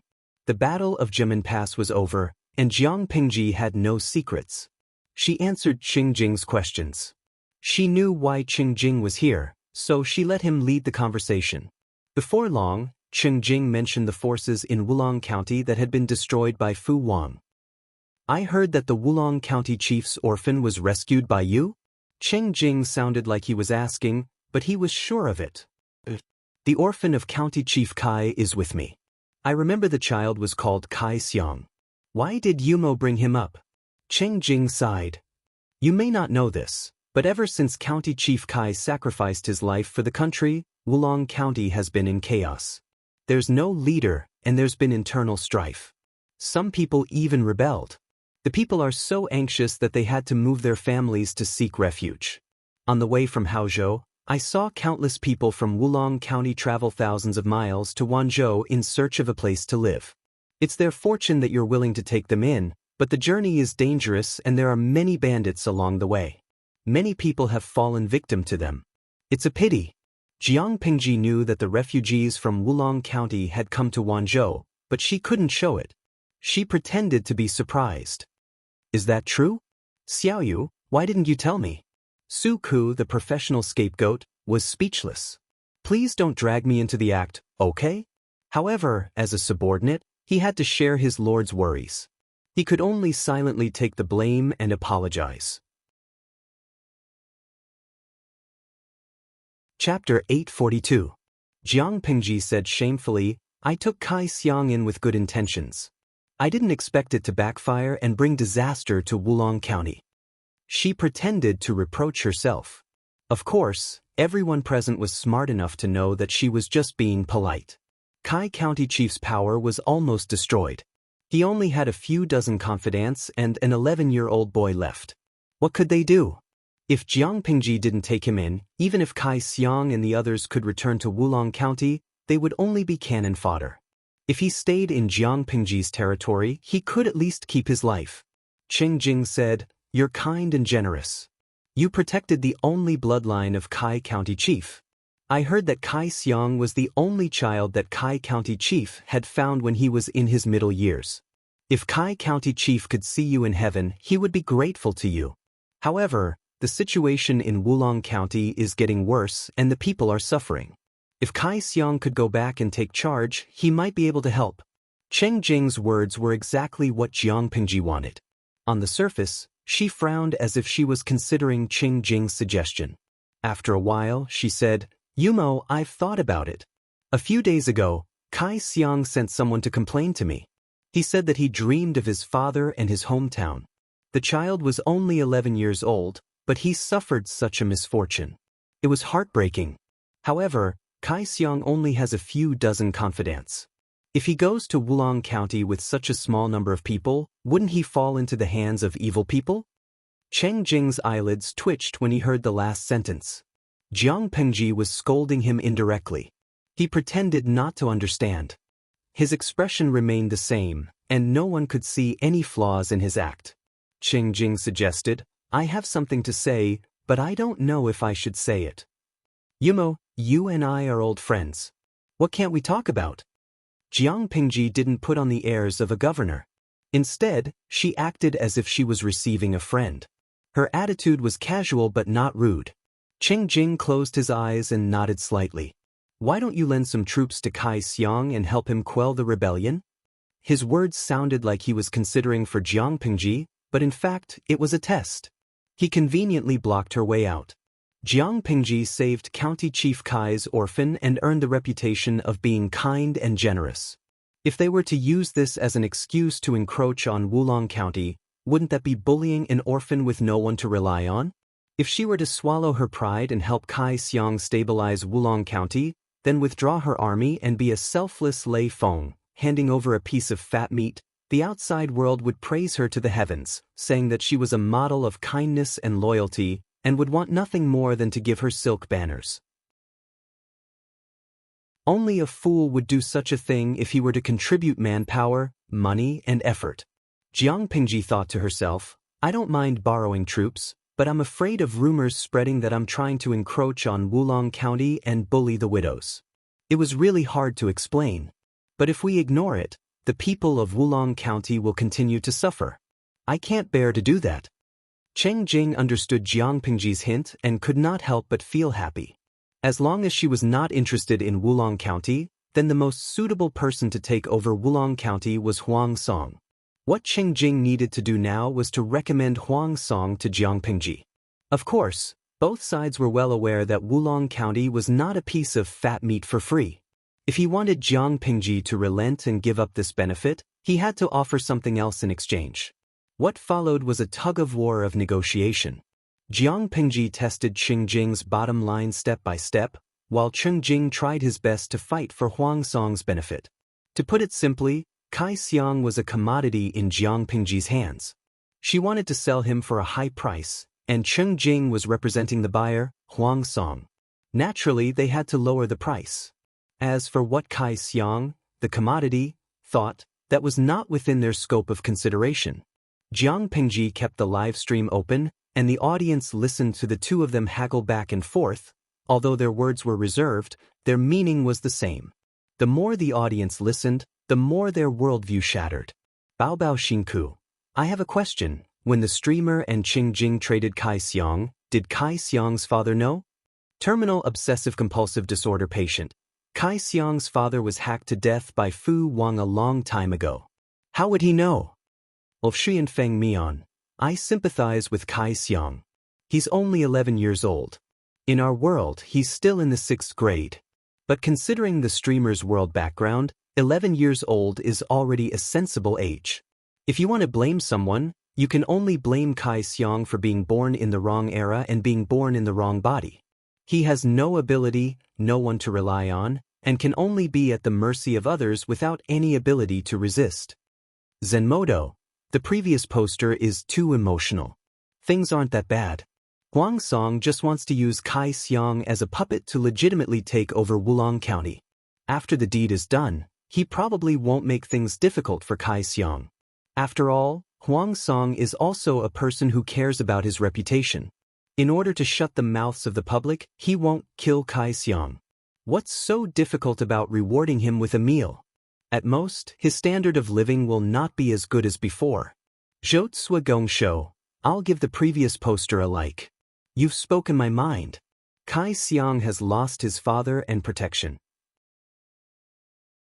If Wulong County is in his hands, even if Huang Song doesn't take it from him, it'll be taken by someone else. Although this is not the right thing to say, it's a chaotic world that only cares about strength and not feelings. Wulong County is a hot potato for Kai Xiang. If he doesn't move, he'll get himself killed sooner or later. Baobao, sigh. Kai Xiang is being sold off by the black-hearted streamer. Although both sides are well aware of the situation, some things can't be said too openly. At the very least, there needs to be a cover. For example, in this transaction of Kai Xiang, Jiang Pingji and Cheng Jing stood on the moral high ground. With the people of Wulong County as the starting point, they let Kai Xiang go back to take charge of the overall situation and stabilize the situation. It was definitely not for the benefit of Wanzhou and Huang Song. After some probing, Jiang Pingji had more or less figured out the ins and outs of Huang Song's side. Cheng Jing also calculated Jiang Pingji's bottom line. Huang Song knew Jiang Pingji's temperament. This time, he was prepared to bleed a lot. The conditions he offered were quite generous. It was a win-win situation. The negotiation process was quite pleasant, and both sides enjoyed themselves to the fullest. After negotiating a big deal, Jiang Pingji happily set up a banquet to welcome Qingjing. By the way, have you met any strange people recently? Jiang Pingji suddenly asked. Qingjing's heart skipped a beat, but his expression did not change. Why do you say that, magistrate? Jiang Pingji said casually, Zixiao is proficient in astronomical phenomena and can predict. A while ago, he wrote me a letter saying that an ominous purple cloud was drifting from the south to Wanzhou. The evil aura was getting stronger by the day, so it should be evil without a doubt. As the saying goes, demons are bound to appear in chaotic times. Although strange powers and gods can't be trusted, Zixiao is the person I trust the most. I'd rather believe what he says than not.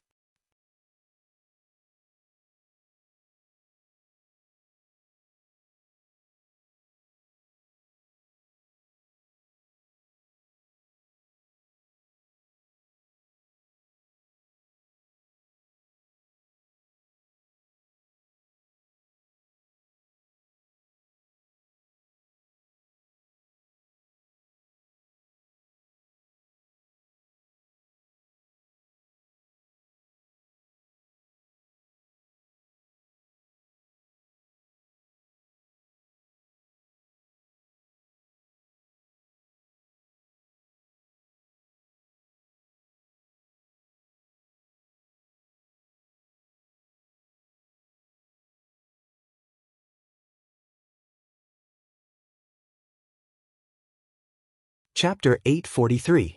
Jiang Pingji denied it. That's not what I meant. Umo is like a cool breeze and bright moon. Ordinary demons can't get close to him. I'm just worried that there are demons lurking around you. You'd better be careful. Jiang Pingji's gaze drifted over Qingjing's right hand. Qingjing noticed this detail, and his expression changed abruptly. His face, which was already pale in the first place, turned slightly green. There was no one around. Qingjing walked beside Jiang Pingji. They were only one step apart. Governor, do you also believe in demons and evil? Qingjing asked tentatively. Jiang Pingji said, the world is vast and full of strange things. Maybe there really are demons and evil. But I've always believed that demons and evil are afraid of humans. Qingjing said, oh, in surprise. He found it refreshing. He had never heard such a point of view. Since ancient times, only humans were afraid of demons and evil.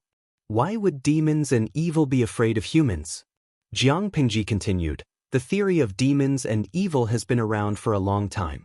But the strange thing is that the rumors about demons and evil are all groundless.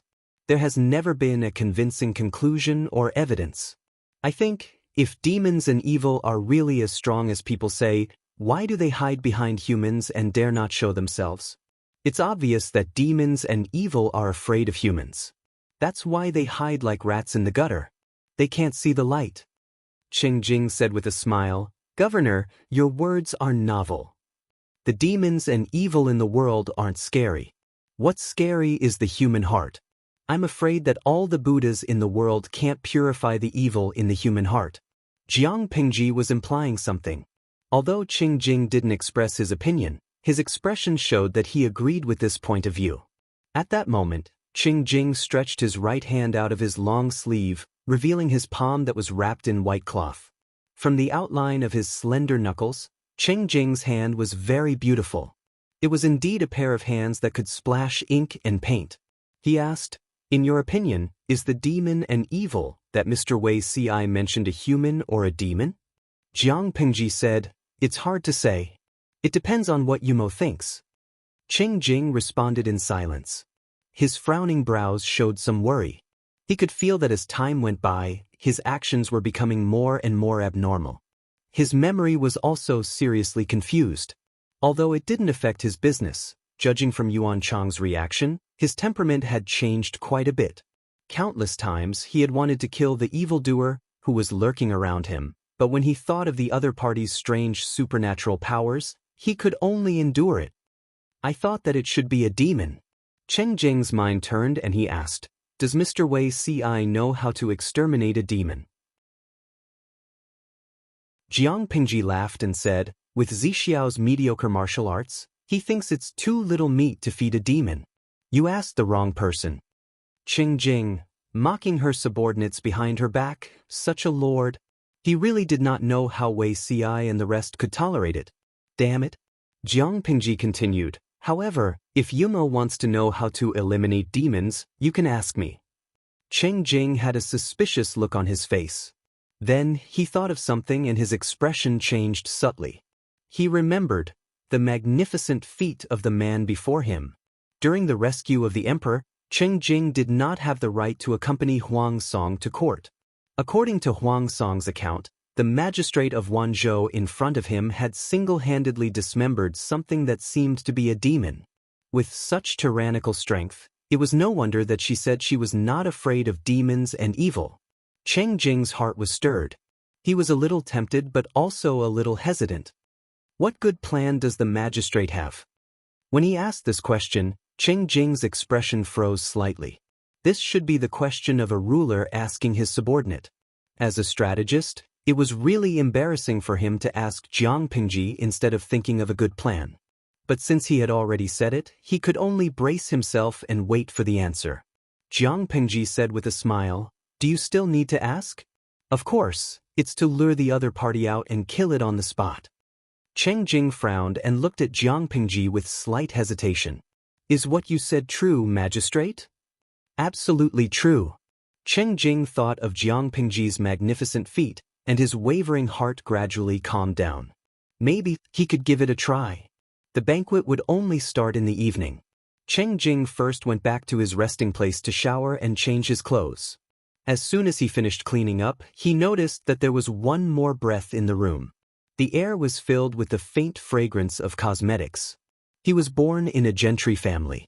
Incense was an elegant thing, so he was quite knowledgeable about it and was more sensitive. He really didn't know how that demon did it. She could always appear by his side without him noticing. After mentally preparing himself, Qing Jing walked past the person with a calm expression.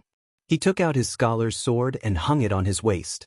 The person said to him in a commanding tone, "Bring me to the banquet later." Qing Jing nodded in response. He didn't show a trace of surprise, as if it was a very normal scene for the other party to appear out of nowhere. "How is Lu Shi's condition today? Is there anything strange?" The person spoke rather bluntly, as if he really treated Qing Jing as his confidant. He sat at the head of the table as if there was no one else around. Qing Jing closed his eyes and sat upright on the right side of the seat. He was about to speak when his gaze fell on his right hand. He suddenly thought of something and his heart palpitated. Qing Jing said, "There's nothing strange about Magistrate Lu. The only strange thing is, her right hand seems to be injured." He remembered that Jiang Pingji's right hand was wrapped in white cloth, just like his. But at that time, his mind was in a mess and he forgot to ask. Now that he thought about it, Qing Jing felt a chill run down his spine. Could it be that the demon in front of him not only wanted to control him, but also Magistrate Lu? Right hand. The person's eyes lit up, and his entire face became a little more spirited. "What does her right hand look like?" Qing Jing said, "Magistrate Lu's right hand is wrapped in white cloth. It's a little swollen." After hearing that, the person revealed a satisfied smile. Back then, she had used the level 9 loyalty talisman on Jiang Pingji's right hand. In other words, the curse was on her right hand. Jiang Pingji's right hand was still wrapped. It could be seen that the curse had been hidden in her body for a long time. As long as she activated the curse in front of Jiang Pingji, she would become her most obedient puppet. Thinking of this, she was especially looking forward to the banquet that day. Tonight was the night when the salted fish would turn over. Qing Jing secretly placed his hand on the hilt of his sword. He took a deep breath and calmly got into the carriage. The carriage wheels rolled forward leisurely, heading toward the district headquarters. The person sat in the same carriage as Qing Jing. She even stretched her legs inelegantly and leaned against the seat in a crooked manner. She alone occupied 2/3 of the space in the carriage. Her indecent behavior made Qing Jing's heart burn with anger, but he could only pretend that he did not see it. When they were about to reach their destination, the person ordered Qing Jing, "When the banquet is over, Find an excuse to lure Lu Shi out and get her to come see me. If Lu Shi wants to kill me, you must stand in front of me, understand? The curse had not been activated. Lu Shi was still a demon. She needed someone to be her scapegoat and buy her time. Chapter 844. For a normal banquet, the steps were pretty much the same. Welcoming the guests, announcing the ceremony, starting the banquet, music and dance. To put it bluntly, it was just eating, drinking, playing, and chatting. Qing Jing was preoccupied with his own thoughts, so how could he have the energy to pay attention to the dishes and wine? He had already mentally prepared himself to be distracted while watching the song and dance. At least he could muddle through this difficult period of time. In the end, the customs of Wanzhou's banquets were very different from those of other places. They were given food and drinks, but they weren't allowed to watch songs and dances. Qing Jing couldn't just sit there in a daze, could he? One could say that he was in a daze while watching the song and dance because the song and dance was too beautiful, so he was mesmerized by it. But now, there was only good food and wine, no singing and dancing beauties. If he was in a daze, what excuse could he use? The food and wine were too tempting, so he was dumbfounded? Qing Jing didn't have much of an appetite. Seeing that Jiang Pingji had no intention of summoning him to dance, he could only lower his eyelids and raise his hand to pick up his chopsticks. He had thought that he would lose his appetite after eating a few mouthfuls, but he had never expected that the dishes at the banquet would be so delicious and exquisite that his appetite was aroused. As an honored guest, Qing Jing sat at the first seat on the right side of the hall. Yuan Chong sat at the table beside him. Yuan Chong secretly looked around, as if he was looking for traces of the dancers, but the result was disappointing. More than half of the delicacies on the table had been eaten, but the entertainment program hadn't started yet. Was there a problem with the arrangements? Yuan Chong said with a smile, "Today, there is fine wine and delicacies. If there are beauties singing and dancing to liven things up, it would truly be a joyous occasion." Jiang Pingji said, "I don't keep musicians and dancers in my residence." Yuan Chong would find these words unbelievable if they were said by someone else. Keeping entertainers and dancers was not only for entertainment, but also for the convenience of entertaining guests. Those who didn't raise them were mostly stingy or from poor families. They would lose face if they told others about it. But when Jiang Pingji said it, Yuan Chong felt that it was only natural. The Lu prefecture overseer in front of him was a woman. Why did she keep so many beauties who were more beautiful than her? Making things difficult for me? Yuan Chong thought he knew the truth, so he didn't pursue the matter further. Although there was no singing and dancing to liven things up, the food in Wanzhou was really good. The dishes cooked were exceptionally delicious. Not only did they look, smell, and taste great, but they also had a wide variety of dishes. Even though he was already feeling a little full, he still couldn't help but reach out his chopsticks when he saw the new delicacies that the maidservant had brought over. Today's banquet is to welcome the two envoys. If there were no singing and dancing, it would indeed be a little desolate. Su Ku, who was standing at the side, stepped forward to smooth things over. He said with a smile, "My lord and county chief Huang have a good personal relationship. In private, they address each other as brother and sister. Our two families are naturally as close as one family, so there's no need to be too restrained. If the two envoys don't mind, Ku is willing to play a song." It was the custom of Wanzhou to prepare their own programs. Yuan Chong and Qing Jing thought that they were being rude and had forced Su Ku to come out and smooth things over. But since Su Ku had already said it, how could they dare to say no? Qing Jing said a few words of praise and complimented him in a tone that was neither too light nor too heavy. Su Ku's zither skills were not top-notch, but they were above average. The music he played was cheerful and joyous, so he did not embarrass himself. Yuan Chong couldn't hear anything, he just felt that the other party was playing very well. Everyone brushed this matter aside and continued to eat, drink, and chat. When they were drunk, they would practice their swordplay. Very soon, half of the time had passed. The atmosphere at the banquet was harmonious, causing Qing Jing's taut nerves to relax slightly.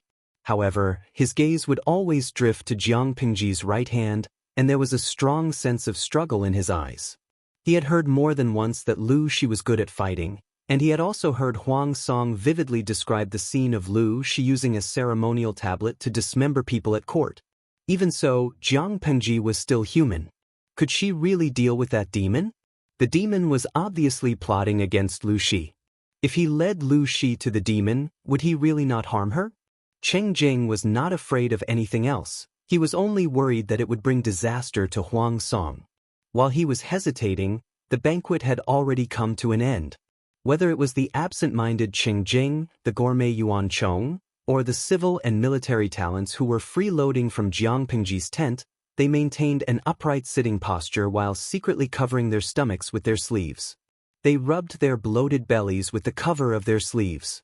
In other people's banquets, listening to songs and watching dances was the main theme, but in Jiang Pengji's banquet, eating and drinking were the most important things. Cheng Jing was struggling with himself when Jiang Pengji asked him. Yumo said that he had something to tell me during the day. What is it? Jiang Pengji winked at him, hinting at him not to spoil things.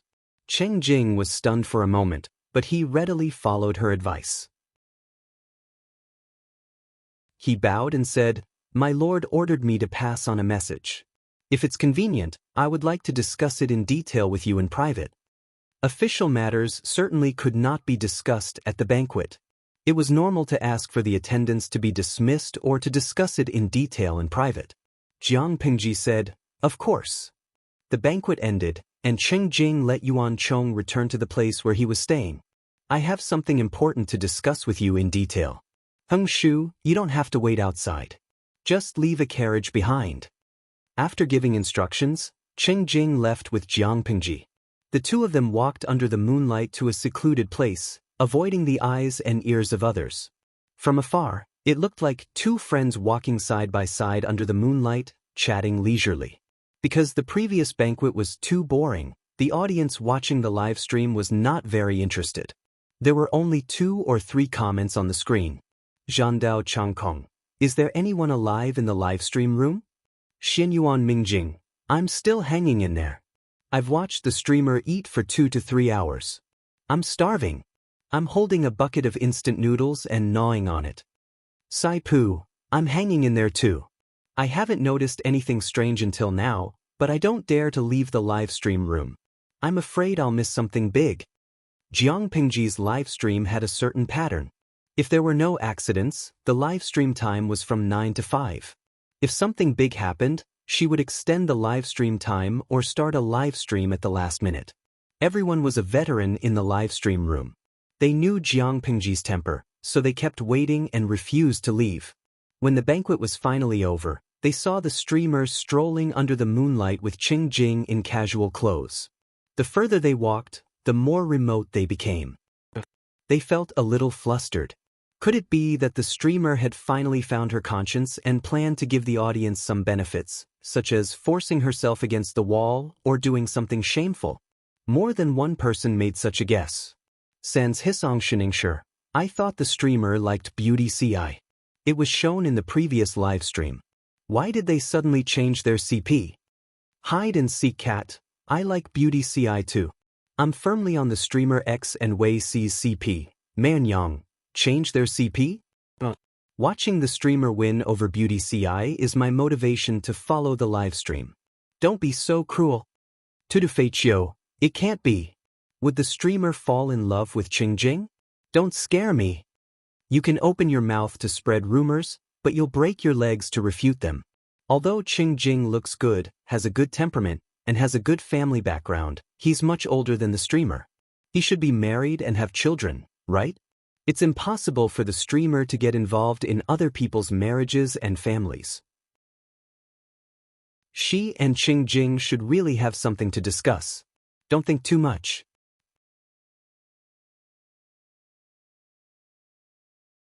Chapter 845. Jiang Pengji said, "This place is secluded enough.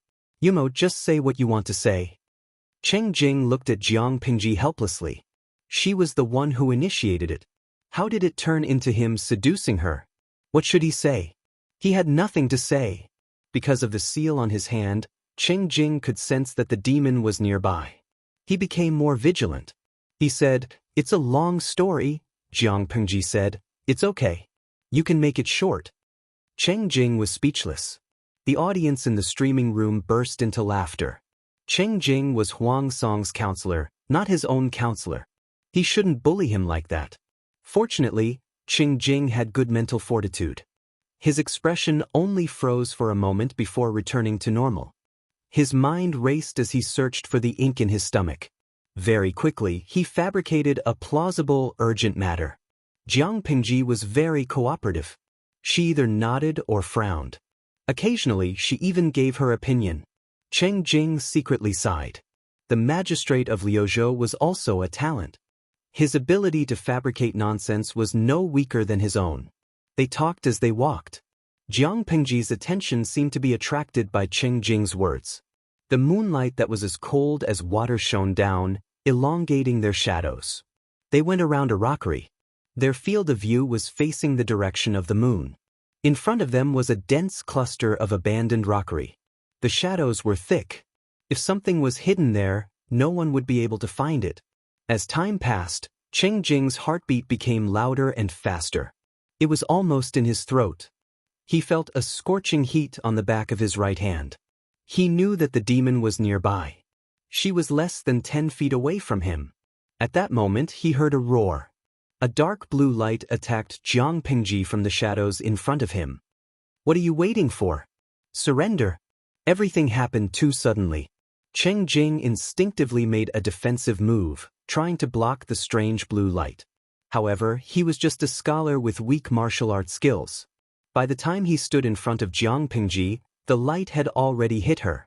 Cheng Jing's face darkened when he saw that. A graceful woman walked out from the shadows of the rockery and clapped her hands in appreciation. You did well. If you didn't help distract Lu Shi and lower his guard, I'm afraid it wouldn't have been so easy. Earlier, the woman had ordered Cheng Jing to be her meat shield. Therefore, Cheng Jing's actions just now were seen by the woman as proof of his loyalty. Cheng Jing secretly sucked in a breath of cold air. With a calm expression, he moved sideways and retreated to the side. However, his hand was placed on the hilt of the sword at his waist. The woman calmly stepped forward and giggled. She circled Jiang Pengji twice and sized her up with a critical gaze. Not bad, Lu Shi. The woman stood in front of Jiang Pengji and suddenly reached out her hand to pinch Jiang Pengji's chin. She used a lot of strength and forced Jiang Pengji to lift her head. You don't look good. You look like a man. Is Lu Shi? Jiang said. I done. With the help of the moonlight, Cheng Jing saw that Jiang Pengji's expression was blank. There were traces of slackness in her eyes, like a piece of wood. His heart thumped fiercely, and the hand that was holding the hilt of his sword tightened. His slender knuckles tightened, revealing a little pale. The woman wasn't satisfied. She pushed Jiang Pengji to the craggy rockery with a vicious look in her eyes. Kneel down and lick my toes. At the side, Cheng Jing's arrogance soared. How dare this monster humiliate others like this? Just as he was about to draw his sword, Jiang Pengji waved her right hand at him, signaling him to move away. Cheng Jing was speechless. He had met the ancestor of acting. The woman didn't let go. She changed her mind. She looked at Cheng Jing, who was watching Jiang Pengji's performance, and curled her finger at him. Come here. Cheng? An innocent spectator? Cheng Jing was speechless. He took a few steps forward, but his mind was much more relaxed. He wanted to see what kind of show was going to happen next. I'll give her to you today. She's still a virgin. On the other side, the streaming room was in an uproar. The audience had been following the stream for many years. They had never seen Jiang Pengji treated like that. That woman pinched the streamer's chin with her claws, pushed her to the rockery, and made her kneel and lick her toes? Lick your balls. If that wasn't enough, she wanted to humiliate the streamer's body? How despicable! Sawaiyan, I have a curse that I want to throw in her face right now. Muzhong, is the streamer bewitched? Wake up. The Fairy Queen's crimson. Cheng Jing, if you King touch the streamer's finger, I'll crawl along the cable and chop you up. There were only a few comments on the bullet screen, but it exploded in an instant, flooding the screen like a blowout. Then, an orange-yellow bullet screen caught their attention. Host V, I forgot to inform you that I'll be increasing the number of people in the streaming room. According to the plan, the streaming room will be connected to another dimension.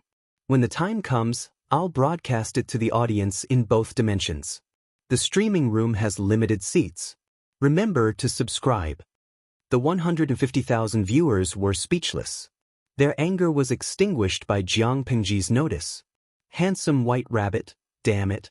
The drama queen is cheating my feelings. At the same time, Qing Jing's face turned green. He was enraged.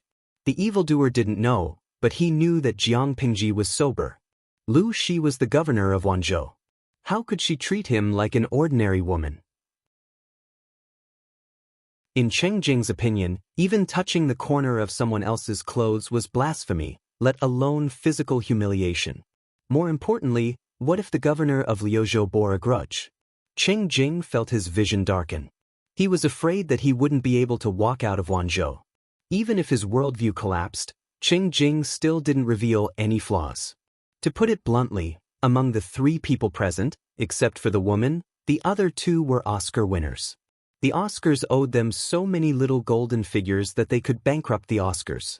The woman smiled at Jiang Pingji and said, "Look at you, you've been dressing as a man for so many years.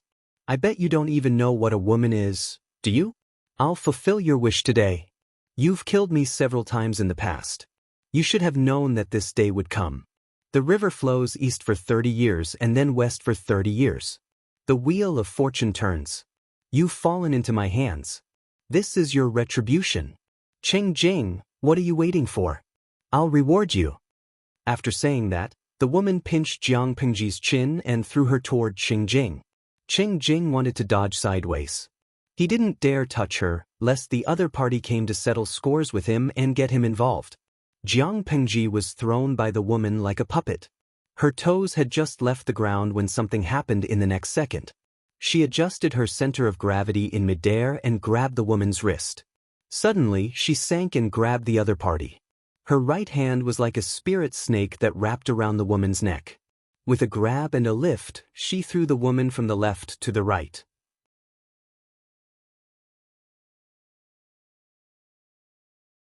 Chapter 846. The woman was caught off guard by the sudden turn of events. Before she could restrain the smugness on her face, she was already under someone else's control. "Lu Shi, you're not being controlled? Why aren't you being controlled? You be asterisk he, are you trying to trick me?" The woman was anxious and helpless. Her heart was pounding in her left chest. She could not help but think of the fear of being controlled by Jiang Pingji. Impossible. You must be being controlled. The woman tried to struggle, but Jiang Pingji was terrifyingly strong. No matter what she did, the woman remained motionless. She was about to go crazy. "It's a lie. It's impossible that you're not being controlled. Let me go." Jiang Pingji restrained her and said strangely, "You're so unreasonable. Are you the only one allowed to plot against me, murder me, and control me, but I'm not allowed to defend myself? What kind of rule is that? At the end of the day, it's obvious that your skills are inferior. How can you blame your opponent for being too strong? I suddenly thought of a saying that suits you. You don't have the life of a princess, but you're infected with the princess disease." She directly poked at the woman's weak spot. The woman became angry from embarrassment and struggled even more violently. Jiang Pingji's scolding was too vicious. Qing Jing could not help but sneer. His actions reminded the woman. The woman was like a drowning person. She desperately wanted to hold on to the last straw.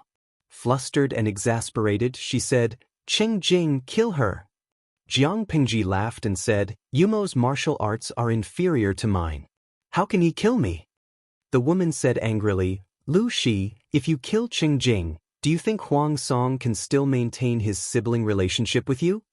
Jiang Pingji tilted her head in surprise. She glanced at the motionless Qing Jing and smiled. "I thought your brain had been eaten by pigs. I didn't expect you to still have some left. But what's the use of that? I'll give you a piece of advice. Remember it in your next life. Don't think that you're the only smart person in the world. People who think they're smart often die miserably. I won't hurt Yumo, But before you give the order, you have to make sure that he's not being controlled by you. Jiang Pengji's words pierced the woman's spleen and lungs. The woman was so angry that her eyes turned red and overflowed with intense hatred. The woman was panting.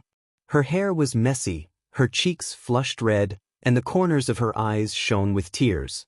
Beside him, Qing Jing fell silent. If he did not know the cause and effect, he would have thought that Governor Liu was bent like a mosquito coil and was about to destroy a flower. Qing Jing, kill her. Hurry up and kill her, Trish.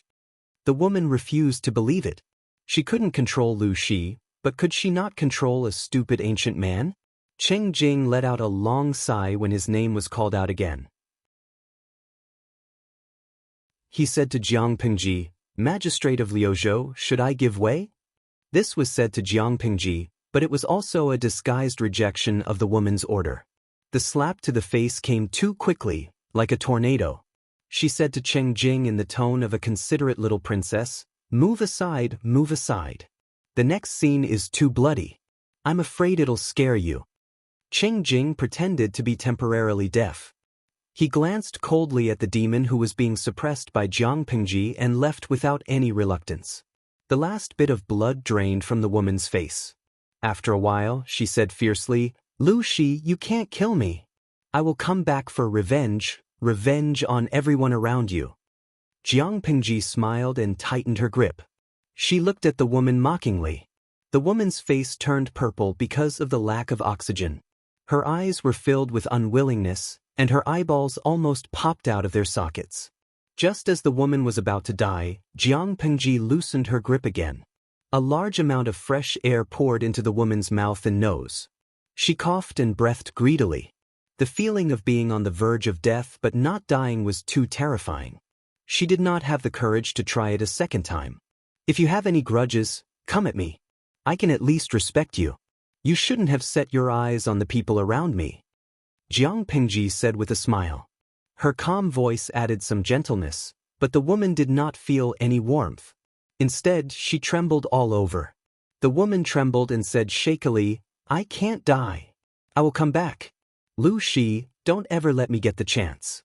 Otherwise, I will make sure you end up like that shameless mother of yours. Just you wait." Jiang Pengji said with a smile, "You've already threatened me. Do you think I will give you a chance to rise again?" Perhaps it was because she knew she was going to die, the woman regained some calmness. She had the system and countless chances to start over. She could afford to lose. At most, she would continue to owe a huge debt to the system. The woman said crazily, "You can't kill me." At that moment, Jiang Pengji moved closer to her ear. Her hot breath hit her earlobe with a burning temperature. "Are you sure?" The woman's heart skipped a beat. She pretended to be tough and said, "If you don't believe me, why don't you try killing me?" For her, death was a form of escape. As long as she died, her soul would appear in the system space and she could make a comeback. Jiang Pengji pressed her lips against the woman's ear and said something. The woman's face turned pale and she trembled even more violently. She did not say anything else. She only said one thing. "From just now until now, haven't you realized that your biggest backer has not made a sound?" "System? Right? Why hasn't the system said anything?" The woman called out to the system in her heart, but no matter how many times she called out, the result was like a stone sinking into the ocean. There was no response at all. She became more and more flustered. Why hasn't the system responded? Jiang Pengji seemed to know what she was thinking. She said with a smile, "The system is not omnipotent. It can't even protect itself now. How can it care about a useless person like you?" The woman shook her head in disbelief. Her face was full of fear. She did not care that her vitals were being clamped by Jiang Pengji. She stretched out her well-maintained hands and grabbed the ground. She did not care even if her nails were broken. She just wanted to crawl away. She did not want to be so close to Jiang Pengji. What kind of person could cause the system to be at a loss for what to do? "Lu Shi, spare me, spare my life." The woman's face was covered with tears of fear. The bruises left by the suffocation had not completely faded. Coupled with her shrill screams, she actually had the demeanor of a ferocious ghost. She begged for mercy, "Please, Spare my life. Beg? Isn't it too late now? Jiang Pengji asked her with a smile. Downwind was as mad as a dog. Against the wind, he knelt and begged. Speaking of which, could she have a little backbone? Spare me. I'll tell you a secret. Don't you want to know how your mother, Gu Min, died? The woman cried until her tears and snot dripped down her face. There was no trace of a peerless beauty. She was so embarrassed that she looked like a crazy woman. She said, "Let me go this time. Just let me go this time. I won't go against you anymore. I'll tell you who killed Gu Min." The audience in the streaming room was eating melons with a smile. They felt that today's streaming was not boring. They were waiting for the streamer to kill the demon again. They never thought that it would involve the past of the previous generation. Didn't the streamer's mother die of natural causes? Jiang Pengji lowered her eyelids and sneered. Didn't you kill my 2 brothers and cause my mother to die of a serious illness? The woman pounded the ground in anger. Her eyes were full of hatred. Chapter 847. Mother and father loved each other very much. Why would father kill her? Please find a good reason to sow discord. The woman's face stiffened. She immediately cried out, "Your mother is a time traveler. A time traveler is someone from another world." She thought her body was possessed by evil spirits. How could he not be afraid? If you don't believe me, you can look at Xie Qian. When Xie Qian found out that Wang Huiyun was a time traveler, he also wanted to kill her. I'm telling the truth. If I deliberately sow discord between you and your father, I will die a horrible death. A time traveler? Someone from another world?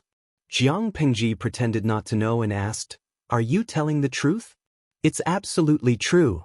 The real Gu Min is actually an idiot. Everyone who used to serve Gu Min knows that she didn't know how to speak even when she was 4 years old. The woman called out to the system in her heart. Her voice was trembling as she told the system what she knew. The person who married Lu Shi in the end wasn't Gu Min. It was Gu Min's stepsister, Gu Zhen. That woman was shameless. She took advantage of the fact that she knew the history to steal her own brother-in-law. She even pushed Gu Zhen to Meng Zhan, that bastard. Lu Shi accidentally found out the truth. That's why he planned to assassinate Gu Min. Although I killed your 2 brothers, I really didn't kill you. Jiang Pengji seemed to be convinced. Although she didn't let go of the woman, she obviously loosened her grip. Go on. Tell me everything you know. The woman realized in despair that she really couldn't contact the system. In order to survive, she could only take a gamble. I also accidentally found out that Gu Min is a time traveler. Later, I searched her soul and found out that she came from 300 years in the future. She knew the history, so she stole Gu Zhen's husband. She's a shameless b***. Lu Shi is an ancient person. Of course, he is afraid of ghosts and gods, so he murdered Gu Min. I'm telling the truth, please don't kill me. Jiang Pengji heard and snorted mockingly. The woman seemed to think of something and hurriedly said, Lu Shi still wants to kill you. In Gu Min's memory, you will kill Lu Shi in the end. Now that he knows about this, it won't be easy for you to kill him in the future. He will kill you in advance. Because of her panic, she spoke incoherently. Jiang Pengji laughed and said, Do you think I will believe you? If my father really wanted to kill me, he would have done so long ago. The woman cried, Because you are the founding emperor of the Jiang dynasty, the future Emperor Chen. Of course, Lu Shi won't let you die now. The founding emperor of the Jiang dynasty? The woman nodded like she was pounding garlic. She said, Yes. The founding emperor of the Jiang dynasty. I searched Gu Min's soul and discovered that she came from the future 300 years ago. Her maiden name was Lanting, but when Lu Lanting was 12 years old, she met bandits and lost her memory. She forgot that she was Lu Lanting and changed her surname to Jiang Pengji. She even killed her own brother. This is what I saw from Gu Min's memory. Later, she killed Lu Shi, who was captured by the feudal vassals. She killed her own father.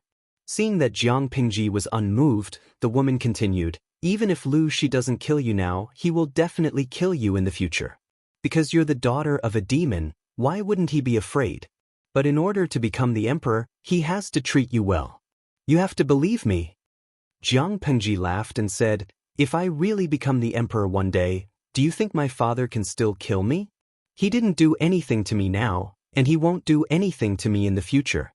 You sowed discord and urged me to kill my father. You have ulterior motives and evil intentions. The woman's face was twisted.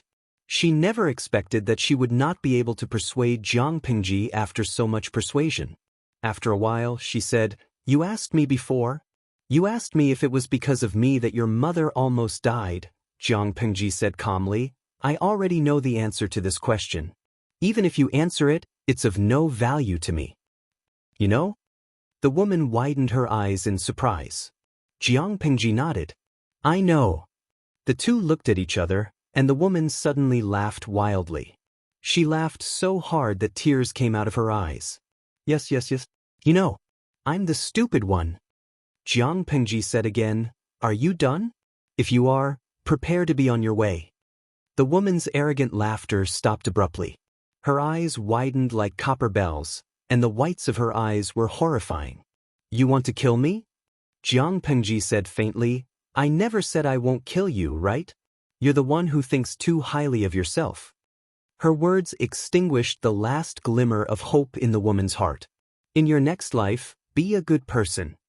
Jiang Pengji spoke as if she was chatting with an old friend. In this world, everyone's life is precious. The so-called poverty refers to wealth, not life. You have an advantage that ordinary people don't, but that's not an excuse for you to disregard human life. You think you're lucky enough to get a powerful cheat, but how do you know that the other party doesn't have the intention to harm you? To be honest, Jiang Pengji could not bear to kill her. No matter what, it was a daily pastime. If it was gone, she would be lonely in the future. Forgive me this time. I won't harm you anymore. I really won't harm you. I won't be the heroine. The woman vaguely realized that she did not have the chance to load the file again. Her fear of death overrode everything else. It's too late to say all this now. When you were harming others, did you ever think about this day? Faced with the threat of death, the woman suddenly exerted all her strength to fight, but Jiang Pengji already knew her intentions. She stuck out her tongue. The strong feeling of suffocation made her consciousness blur. Her eyeballs were bulging out of their sockets with fine blood vessels. Suddenly, there was a crisp sound of bones breaking. Scarlet blood gushed out from her mouth, nose, eyes, and ears. Her violently struggling body slowly softened. Her eyes were wide open, and she died with a grievance. She looked like a malicious ghost. Where was the charm of a beautiful woman? Jiang Pengji murmured, I wanted to keep you to amuse me, but who asked you to lay your hands on Qingjing? Up to this day, Jiang Pengji had also miscalculated. Fortunately, the deviation was not big. Everything was still under her control. She thought that by deliberately using the level 9 loyalty talisman, the woman would focus on her and not lay her hands on the people around her. She did not know that the woman was greedy. She tried to control Qingjing. Who knew if she would lay her hands on Wei Ci and the others in the future? A woman who had nothing to lose was not afraid of wearing shoes. Jiang Pengji could not afford to gamble. Considering the risks, she decided to get rid of this hidden danger once and for all. Even if it was not a good time to reel in the net. Using her spirit to disperse the woman's remaining source of spiritual waves, Jiang Pengji's right hand brushed over the woman's body. After a while, another strange source of spiritual waves appeared in her mental brain. It was the subsystem of the woman's body. In order to distinguish Jiang Pengji's and the woman's systems, they were temporarily labeled as System 1 and System 2. Jiang Pengji said mischievously, System, I've sent your brother here.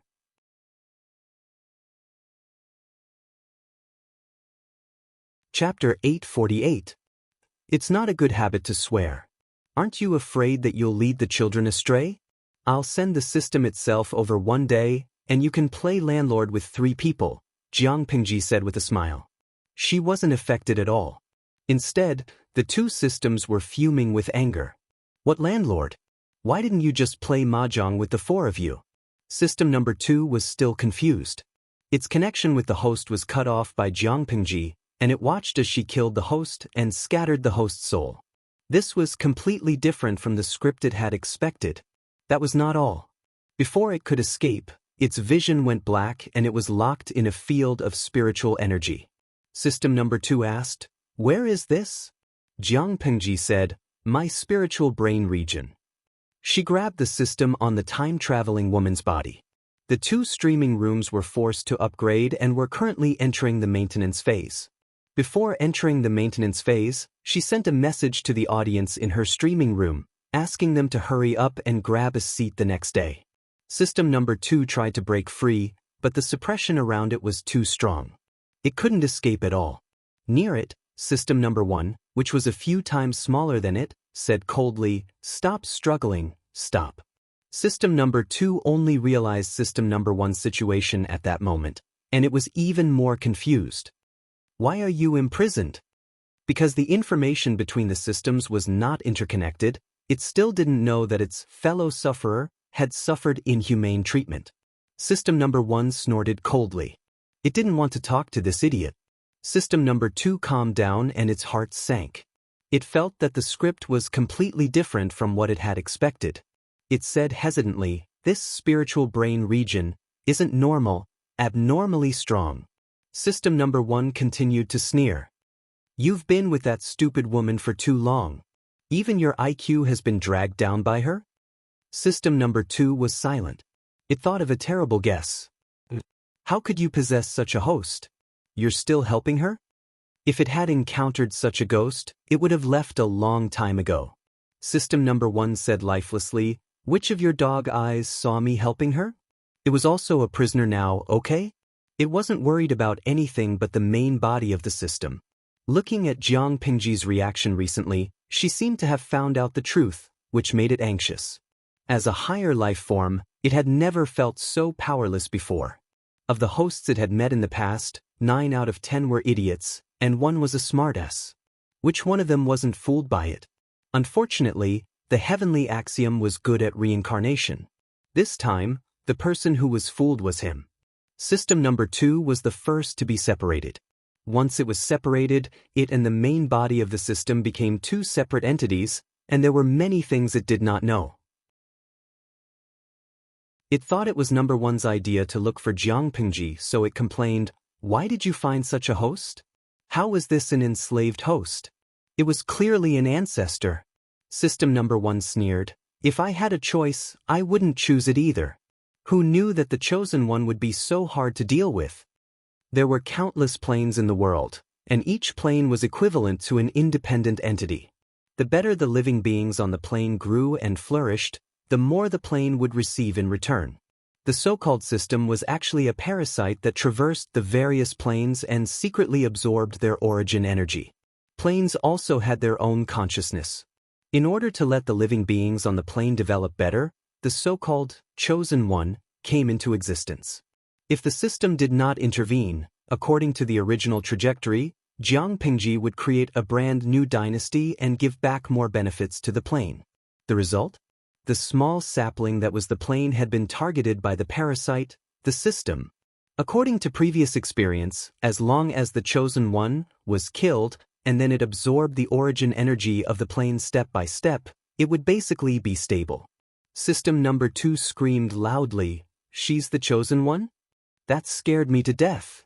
System number 1 said gloomily, "If she's not the chosen one, why would the main body split me again?"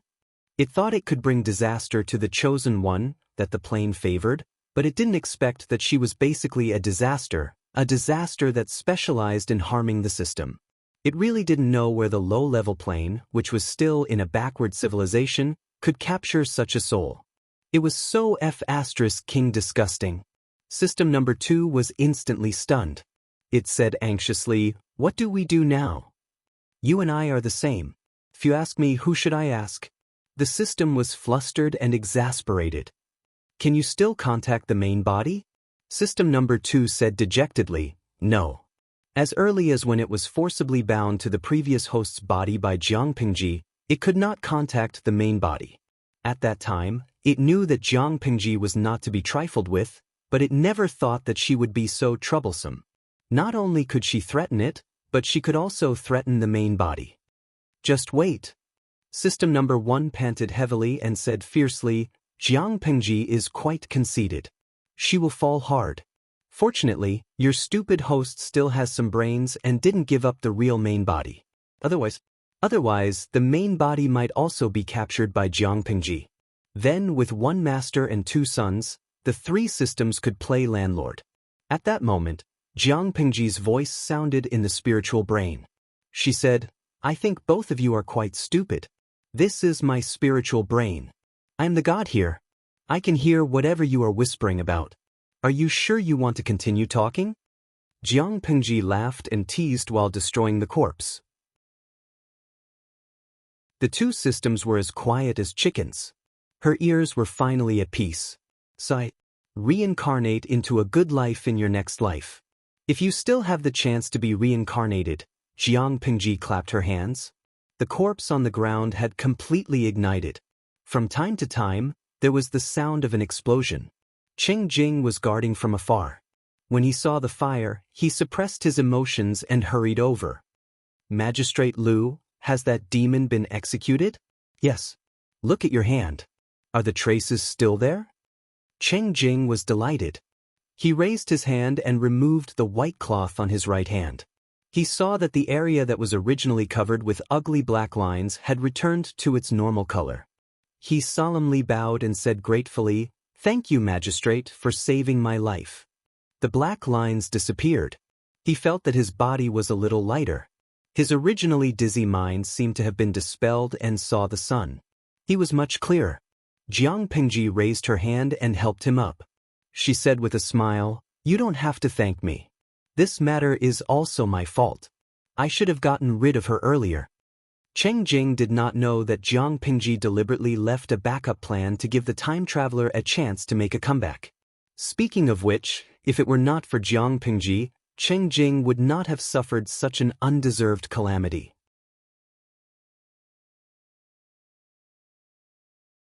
Chapter 849.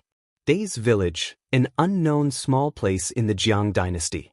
There were only 100 families in this village, and it didn't take long for the people at the end of the village to know what happened at the head of the village. Today, the usually quiet village became lively. This girl's eyes are bright and I like her. Girl, what's your name? The iceman was gorgeously dressed, and his clothes were colorful and bright, making people wonder if he was wearing a flower pot. Ning Wanyue timidly said, My daughter's name is Wanyue. Wanyue? That's an elegant name. Who named it? The fat iceman asked. Before Ning Wanyue could answer, the fat auntie on the side answered, This name was given by the poor father of Wanyue. Since the establishment of the Jiang dynasty, the Empress opened the imperial examinations, and many young people dreamed of reaching the sky in one step. Ning Wanyue's father was one of them. Unfortunately, his talent was not high, and he could only read a few words in the past few years. Not long ago, he was bitten to death by a poisonous snake while working in the field. Wanyue's mother died early, and her father also passed away. The family was penniless, and now they were so poor that they couldn't even feed themselves. Knowing that a noble had come to the village to choose a girl as a child bride, Wanyue's aunt hurriedly brought the little burden out. The iceman asked again, Can you read? Wanyue timidly nodded. The iceman turned around and talked with the people accompanying him, and after a while, he decided on Wanyue. Aunt Wanyue happily pushed her out, and turned around to accept the betrothal gift from the iceman. The young and ignorant Wanyue followed the iceman into the carriage, her face full of bewilderment. She didn't know where her future would go with this carriage. Wanyue knew what a child bride was, and several families in the village had also bought a child bride. She thought that her husband was either an old man in his 30s or 40s, or a 3 or 4-year-old urchin. However, after a month, she was suddenly at a loss when she saw the handsome, tranquil young man. Such a good-looking immortal would actually worry about not being able to find a wife? Why did you send this child here? The voice was cold, like the tinkling of a clear spring, seeping with a chill. The plain-clothed young man sat under the porch with a zither on the table in front of him. A similarly plain white forehead cloth was neatly placed on his forehead and 2 plain white belts were wrapped around his waist. It was a long morning attire. His eyes swept over Wan Yu's face without a trace of emotion. With just a glance, Wan Yu was so scared that she took 2 steps back, timidly hiding behind Iceman. The eldest lady said that Grand Tutor Wei should continue the bloodline. Iceman's voice was not as frivolous as before, but with a trace of indifference that was difficult for others to understand. In short, it was very imposing. Heh! The young man snorted coldly with a mocking smile on his face. Iceman pushed Wan Yue out from behind him. If Second Langjun is not willing, I will come back in half a year to take this child away. Iceman left, leaving only the moon and a few large and small bags, which contained a lot of gold and silver jewelry and clothes of good materials. The young man continued to play the zither. Wan Yue didn't understand what he was playing, but she thought it was beautiful. She stood under the porch and basked in the sun all afternoon, not knowing to find a shady place to hide from the sun. At dusk, the young man returned to the house with the zither in his arms and came out after a while. What is your name? The young man handed her a glass of water. Wan Yu took it and greedily drank a few mouthfuls, almost choking. This little one's surname is Ning, and my maiden name is Wan Yu. The young man sat under the porch, casually wearing a pair of crudely made wooden clogs. He looked at the petite Wan Yu and asked, "How old are you?" 11. The young man murmured, "Only 11 years old. This is ridiculous." Wan Yu didn't dare to move. Before Iceman came, he had repeatedly ordered her to follow all kinds of rules into her head. The young man said again, "Then do you know what they want you to do?" Wan Yu said, "To be Longjuan's wife." She spoke very bluntly, her eyes dark and clear. After a while, a hand with distinct fingers appeared on Wan Yu's head, rubbing her hair. "You're only 11 years old. If I were born 5 or 6 years earlier, you could be my daughter." Wan Yu tilted her head and asked anxiously, "Then should I call you Daddy?" The young man was speechless. Forget it, forget it. Why should I get angry with a child like you?" The young man sighed and said, "Just call me Big Brother." Wan Yu asked, "Big Brother? Then can Wan Yu still be your wife?" The young man laughed. "You're so young. What do you know about a wife?" Wan Yu hung her head and twisted her sleeves, not daring to say another word. The young man lived deep in the mountains. It was a beautiful place with beautiful scenery. But for some reason, the young man was a vegetarian all year round, wearing plain clothes as if he was observing mourning for someone. Wan Yu lived in a house near the young man and had nothing to do all day. She saw that the courtyard was empty and felt that it was a waste to leave it empty, so she rolled up her sleeves and started weeding. The young man's daily routine was either playing the zither or painting or staring blankly at the sky. Seeing Wan Yu like this, his interest was slowly aroused. "What are you doing? There's a lot of land outside. Once the weeds are cleared, we can plant cabbages. We'll be able to eat fresh vegetables in the future." The young man tucked his hands in his sleeves and said to Wan Yu, "Someone will bring us fresh fruits and vegetables every day.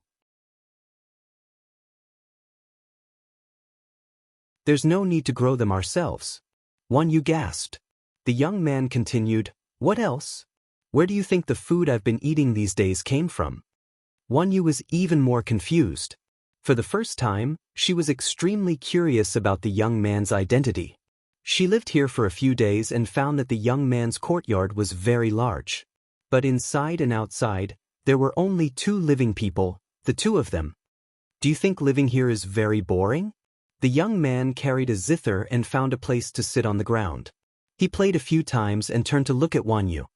"That's true. This place is very remote and close to the Imperial Mausoleum. Ordinary people wouldn't dare to come close." Only then did Wan Yu realize that they were actually living in the back mountains of the Imperial Mausoleum. It's not very boring. I can see Langjun every day. I feel like a whole day isn't enough." Wan Yu was an honest child. She said whatever she wanted to say, straightforward and pure. "Can you read?" the young man asked her. "I can read a few words." The Empress set a precedent and set up girls' schools in various places. Not only did they teach women how to read, and calculate, but they were also taught self-defense techniques for 4 years. In the Jiang dynasty, if a woman wanted to marry well or to become an independent woman, she had to choose a husband. The young man asked, "Do you want to continue learning? I can teach you so that you don't have anything to do and waste your time." Wan Yu nodded heavily, her eyes brightening. She loved to study, but due to a family accident, she only studied for 2 years before returning home. Wan Yu's results in the girls' school were good, but compared to the young man beside her, she seemed to be nothing.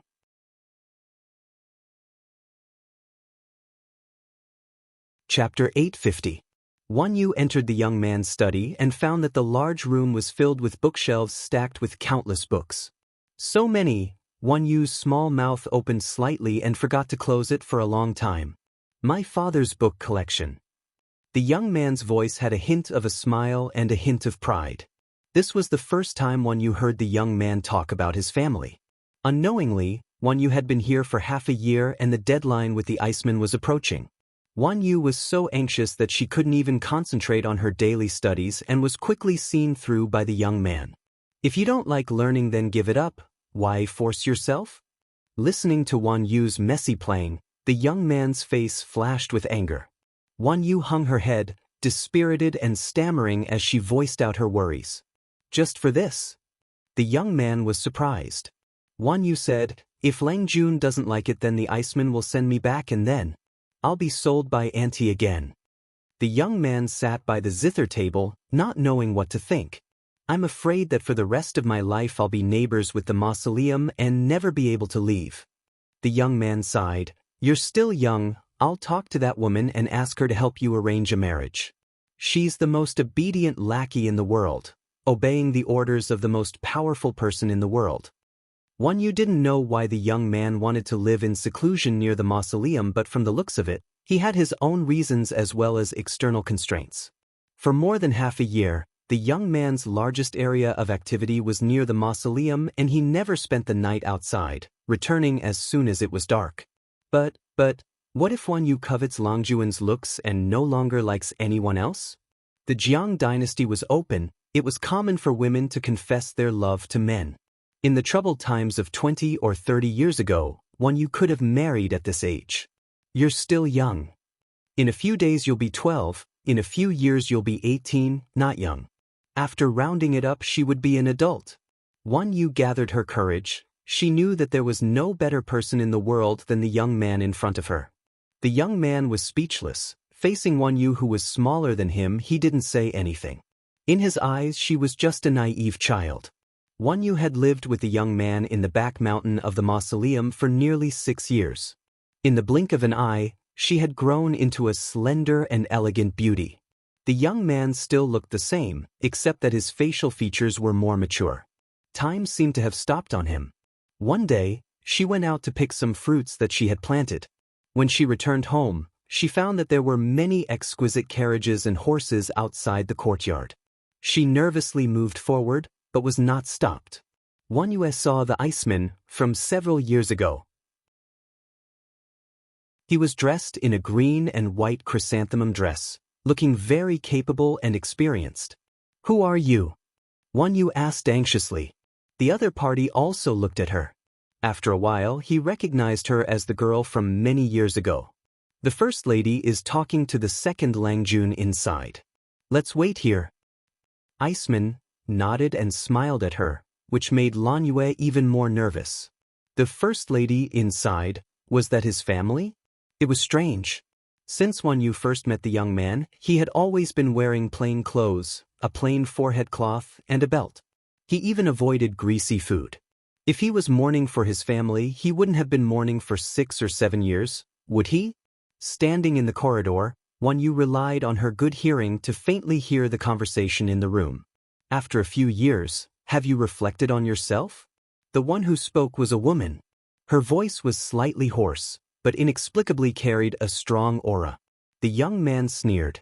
"What do I have to reflect on myself?"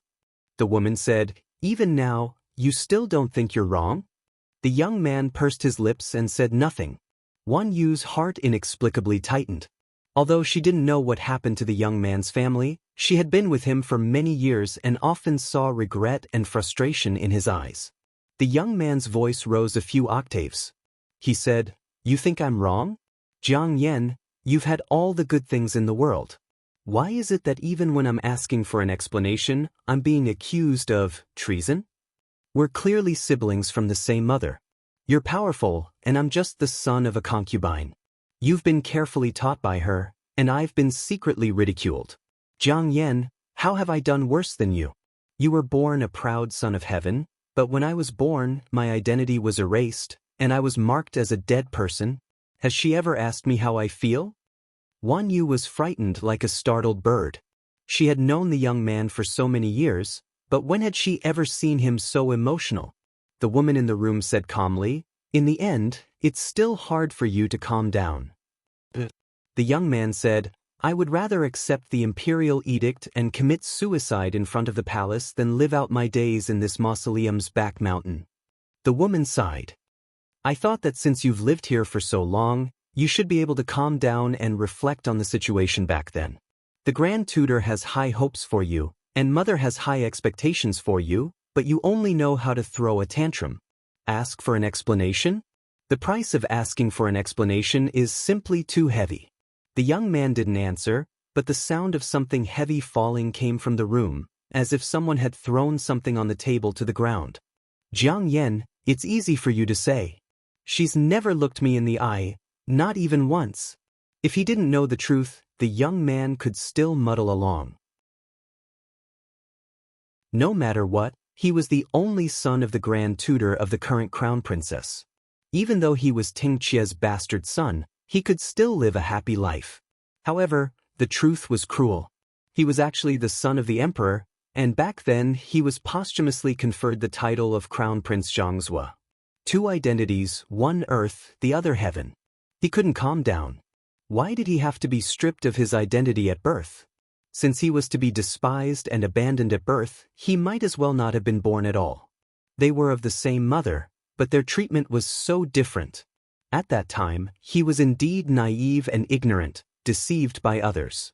He actually suspected that his biological father wasn't his biological father, but a villain who had secretly stolen the crown prince. He mistakenly thought his biological father was his enemy. Later, he found out that the person who had stripped him of his identity was none other than the sovereign of the 9 and 5. Before he could recover from such a huge truth, one blow after another came crashing down on him, causing him to see stars. His biological father insisted that he was impersonating Crown Prince Zhangzhua, and before he could refute, he pulled out his sword and committed suicide. When the young man received this news, his vision darkened. He felt as if the world had collapsed, and he couldn't hear anything else. His biological mother, who was said to have passed away, woke up again. Under the terrified gazes of the civil and military officials, she methodically cleaned up a bunch of rebels. Those who should be arrested were arrested, and those who should be killed were killed. Those who were arrogant and complacent not long ago were all sent to prison, but he, the mastermind, was left to the side, and he didn't even look at him.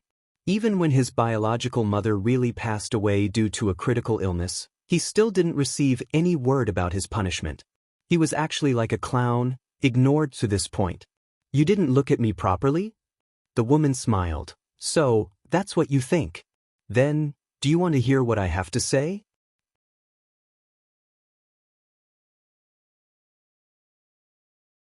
Chapter 851. The woman said, "You must have investigated the past since you're living here, right? Don't deny it. I know better than you what books are in the study.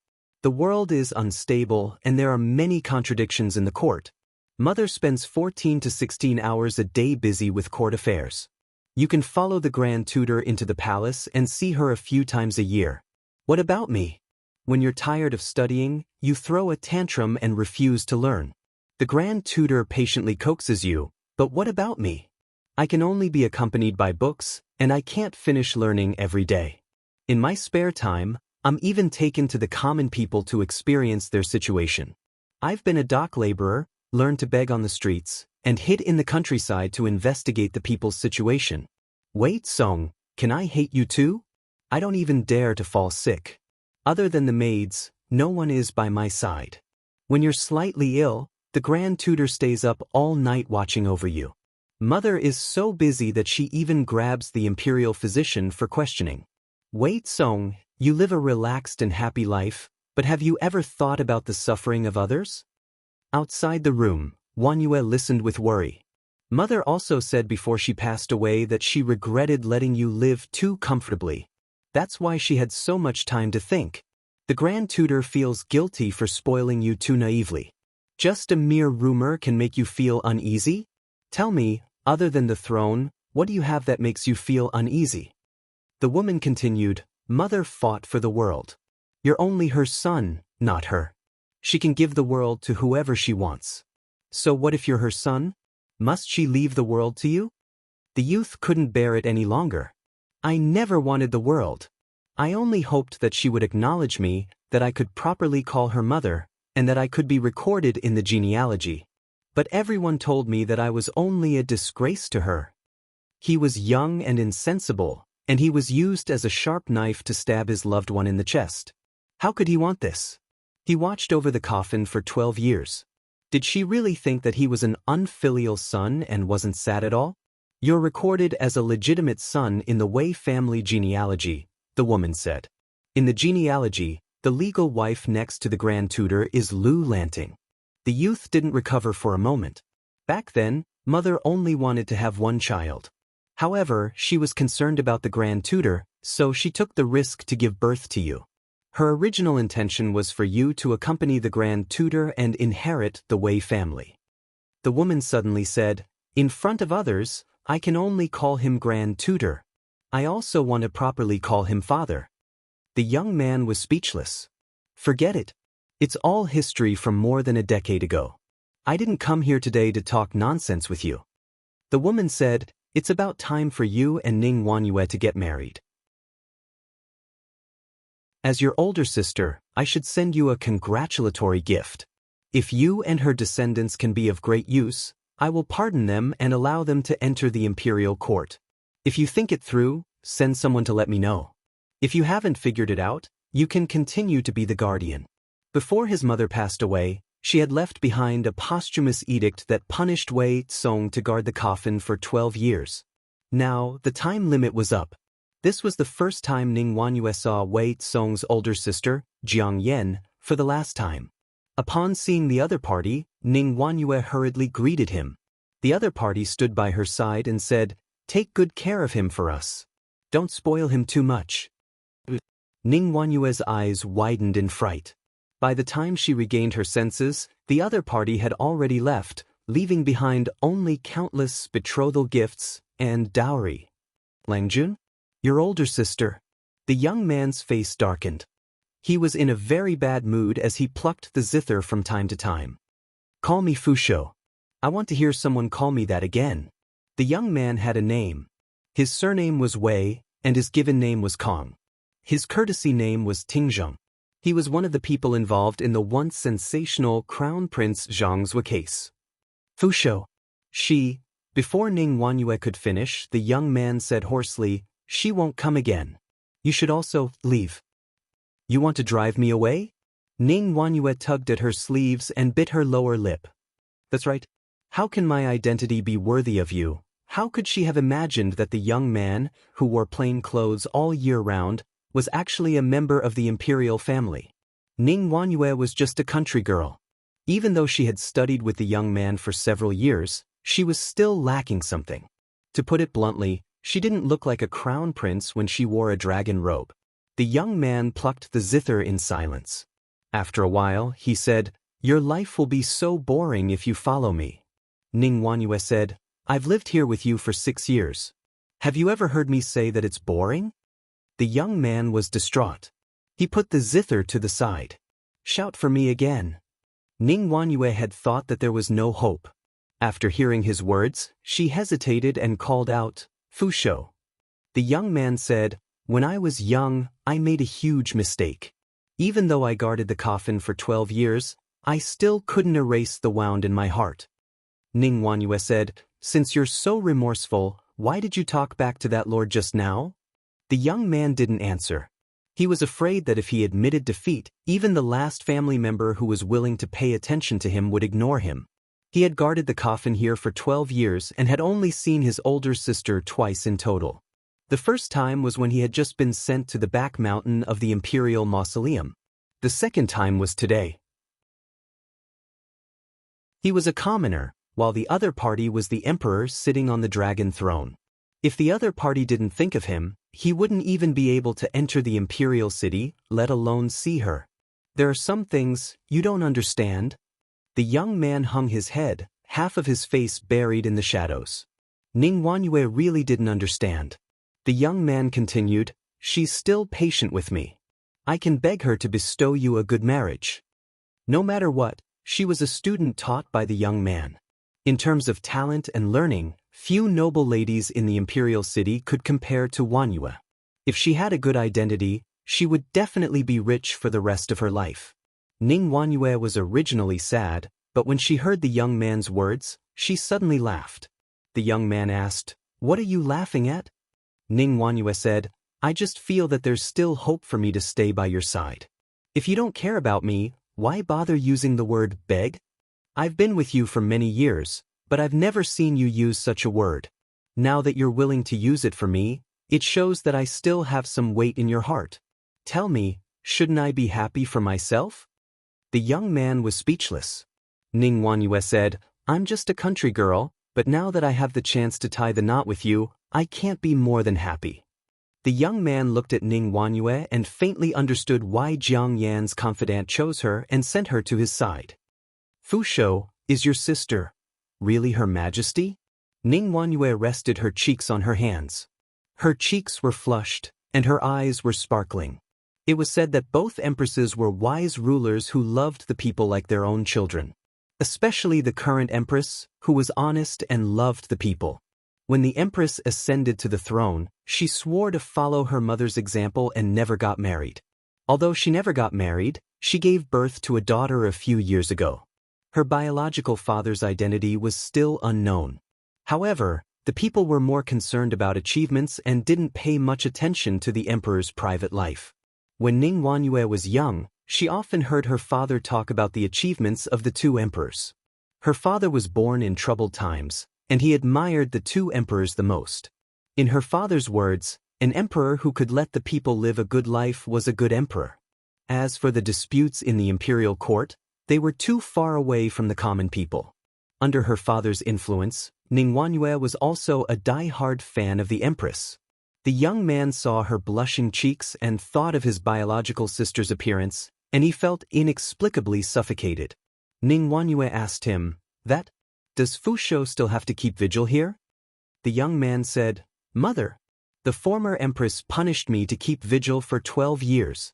At first, I wanted to leave at all times, but now I don't want to." Ning Wanyue asked doubtfully, "Because the knot in Fusho's heart hasn't been resolved? Or is it because the 12 years haven't passed? The time limit is up. Otherwise, why would Her Majesty condescend to come all the way here?" The young man spoke insincerely. He clearly looked forward to this day. He occasionally knew how busy this imperial sister was from the books in the market. She wasn't as leisurely as his mother back then, and it wasn't easy for her to take the time to make such a trip. "I just don't want to leave." Ning Wanyue said, "Why?" "I'm afraid you don't know. If I hadn't been too stupid back then and made a huge mistake, how could the former empress have died so early?" Ning Wanyue somewhat disagreed. She said, "But I only heard father mention that the former empress's health wasn't very good, and she had the intention of abdicating the throne back then.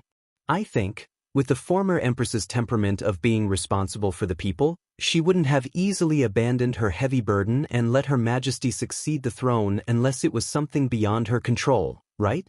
Perhaps the former empress's health really wasn't good back then and she wanted to abdicate the throne."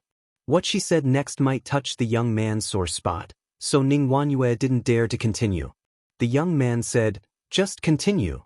Ning Wanyue scratched her head and said, I'm thinking, maybe the former empress's condition wasn't good back then, so she wanted to unload her burden and take a good look at her empire?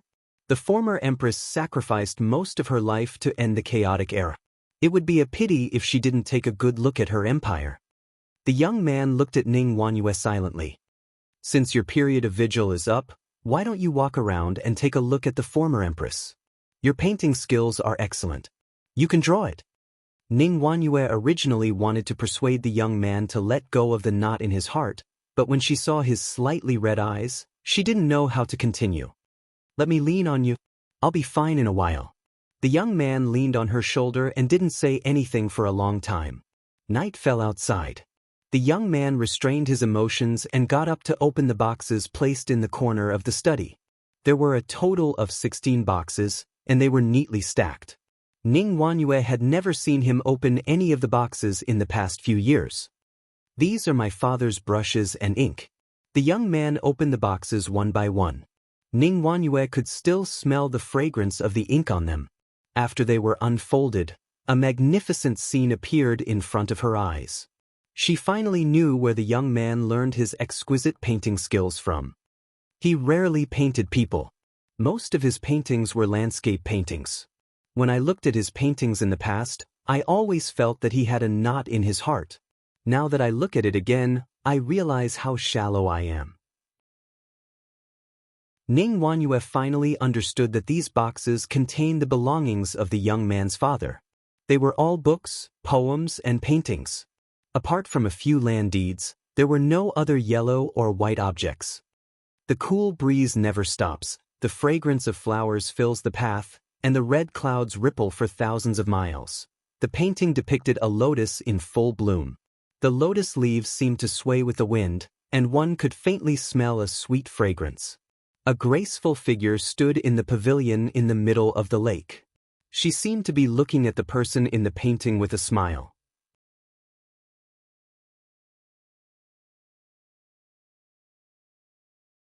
Chapter 852. It was late spring in March, and the grass was long and the birds were flying. It was supposed to be a time of prosperity, but no one was enjoying the scenery. Shiba, Songzhou. Songzhou was originally one of the 33 counties in the 10 states of Zhongzhou. After the fall of Zhongzhou, there were endless disputes among the feudal lords. Songzhou had changed hands several times, and now it had a new master. Shiba was the largest city in Songzhou. At this time, the flames of war had just subsided, but inside and outside the city, there was still fear. Even the commoners could feel the tension in the air. There were a few commoners sitting in the tea house. They whispered to each other and spoke in a low voice, as if afraid of being heard by a third person. "Hey, have you heard? Our current one." The man in coarse gray hemp pointed to the top of his head, with some fear and disgust on his face. "Turns out to be from the Liu family of Hejin County. But didn't I hear that she started out as a bandit?" "The Liu family of Hejin? Never heard of it. The original gentry clan in Dongqing. Actually, they are not big families here, but at least they are stronger than bandits." As the two were whispering, there was a sneer from the side. They all looked over and saw that the person who spoke was a rough man. Judging by his clothes, he was also an ordinary person. "Your information is already outdated." The man drank the coarse tea and narrowed his eyes. There was a hint of mockery on his face as he said to the two, "The original defending general pushed the old man's father to the wall and forced him to retreat. What do you think the old man did? She actually said that she was born and raised by heaven and killed her old father in front of the battle. She died a quick death." When the people in the tea house heard this, they were so shocked that they looked around, afraid that there would be soldiers outside rushing in to arrest them. However, they were really curious and pestered the strong man to ask for details.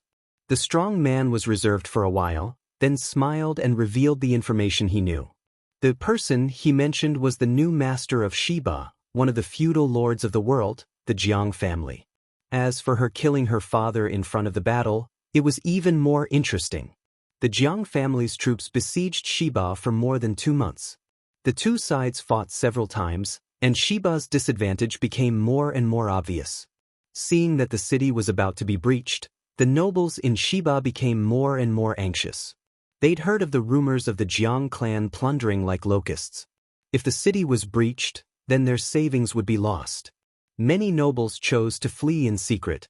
Only one family didn't leave. Instead, when they were drunk, they proudly claimed that they were the biological father of the lord of the Jiang clan outside the city. This was terrible. That person was captured by the city guards and used to threaten the Jiang clan's troops outside the city to retreat. The person who was taken away was none other than Lu Shi. Lu Shi was originally from Hejin County in Dongqing. A few years ago, Dongqing was destroyed and plunged into the flames of war. The second branch of the Lu family in Hejin County took all their wealth and fled to Zhongzhou to seek refuge. Coincidentally, he was in Songzhou. Some listeners didn't believe it. Maybe it was Lu Shi in disguise? The brawny man smiled and said, Lu Shi is the biological father of the Jiang family. Everyone in Dongqing knew about this. Madame Jiang used to be a bandit in Dongqing. Later on, she caused a ruckus and the imperial court sent her to Hu County. When she was conferred an official position, the father and daughter quarreled. Lu Shi even revealed another incident. It turns out that this bloodthirsty evil girl killed Lu Shi's only son. First, she killed her own brother. Now, she killed her father. This vicious woman was nothing more than this. No wonder. I always felt that the atmosphere these 2 days was strange. It was because of this. The people in the tea house were all denouncing her, but no one dared to raise their voice. After all, this was someone else's matter. Why should they sacrifice their lives for the sake of justice? At this moment, a troop of nearly 1,000 soldiers escorted a number of carriages into the city. The carriages were filled with sobbing sounds. The leader of the group was a woman with a pale face. Her hair was messy, and her wrinkled face was dull. Her eyes were sunken. Outside, a burly general in armor rode a tall horse. He held a horsewhip in his right hand and walked in front of the troops. Not long after, a young general in white and silver armor galloped over on a horse. He was holding a long silver spear in his hand. General Fu, Han Mei is here. How is the Lord? General Fu Wang came to his senses and hurried forward to welcome him. She's fine. It's just that, the Lord doesn't seem to be in a good mood. Fu Wang snorted and sneered. Those literati only know how to cause trouble. Li Yun tightened his grip on the reins and did not reply. Fu Wang secretly patted Li Yun's arm and said in a low voice, Don't worry. The Lord has military power in her hands. They won't be able to cause trouble. Besides, we don't even know if that Lu something is the Lord's biological father. He's not fit to rely on the Lord. The literati had failed to rebel for 3 years. What was there to be afraid of? A bunch of old men who only knew how to kill her father in front of the battlefield and scolded the Lord for being cruel and tyrannical? How many soldiers had been sacrificed to besiege Songzhou? Victory was at hand. Halfway through, a father had appeared and forced them to retreat and give up the territory they had previously conquered. How was that possible? If the Lord was worthy of her biological father and retreated, would she be worthy of the soldiers who had died in battle? Fu Wang did not expect his Lord to be so decisive. She killed without hesitation. The two of them escorted the dozens of women in the carriage into the city to see Jiang Pingji. These women could prove that the Lord was not Lu Shi's biological daughter. As long as this relationship was denied, there was naturally no crime of kill her father in front of the battlefield. Raise your head. The cold voice was a little hoarse, adding a bit of magnetism. At first glance, it did not sound like a woman's voice. Gu Zhen knelt down shakily. When she heard the voice, she suppressed her fear and raised her head slightly, but she did not dare to look directly at the woman sitting at the head of the table. Who would have thought that the person who was regarded as a disgrace by the Lu family and humiliated by Lu Shi would one day become the most powerful feudal lord in the world? Lady Gu Zhen, I invited you here to ask you some questions. Jiang Pingji, who was sitting at the head of the table, was about 27 or 28 years old. She had an imposing manner and was dignified without being angry. Gu Zhen was Lu Shi's legal wife. Unfortunately, she was old and frail, so Lu Shi never doted on her. The second branch of the Lu family fled to Songzhou to dominate. Lu Shi's lust was aroused again. He took in dozens of beautiful concubines and allowed his beloved concubines to humiliate his wife. Gu Zhen aged extremely quickly. Her hair was gray, and she looked like a lamp that had run out of oil. Go ahead and ask, Lord Jiang. Gu Zhen's back was curled up. Her body was hunched and she looked particularly pitiful. You and I both know that although I'm registered under your name, I'm not your daughter. Jiang Pingji went straight to the point. Gu Zhen's face turned pale when she heard this. Jiang Pingji seemed to not see her reaction and said coldly, "My real birth mother, whose name is Gu Min, died from dystocia when she gave birth to me.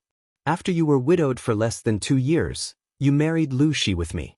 Am I right?" Gu Zhen was the illegitimate daughter of the Gu family in Langya. She was very inconspicuous. Gu Min was the legitimate daughter of the Gu family. Unfortunately, she was born with dementia and had never married in her life.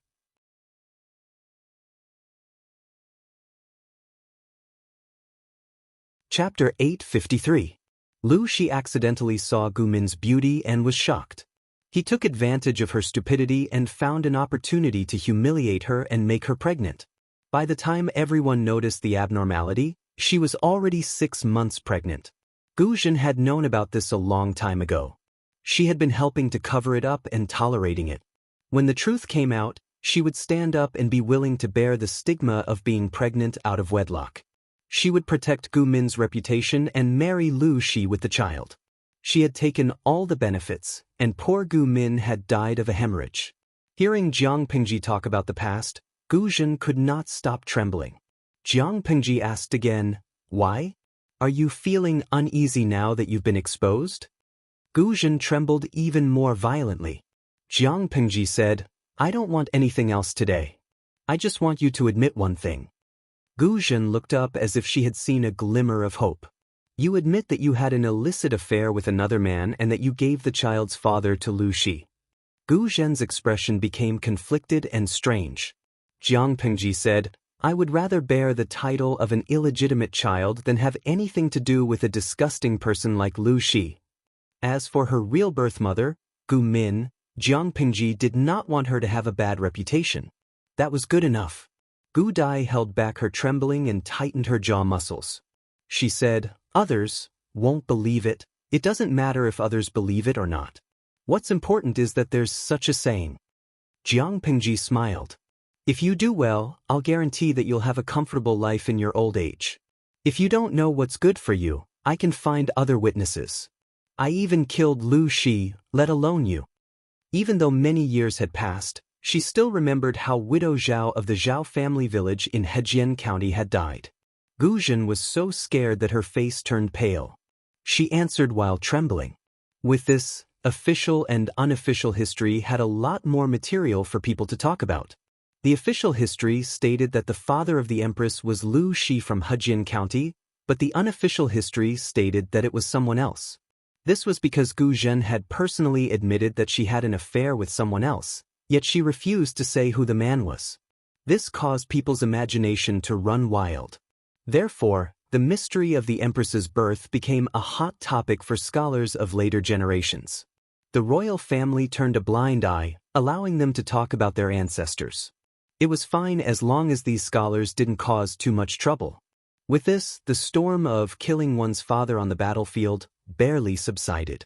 However, that was not the only thing that worried Jiang Pingji. Huang Song, who was the most competitive, had already committed suicide. The Nie family was only left with the remnants of their troops and defeated generals. Now, there were only 3 feudal families left in the world.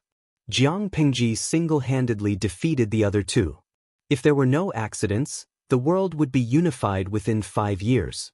This was the consensus of everyone. This was a good thing, but Jiang Pingji's subordinates were not happy.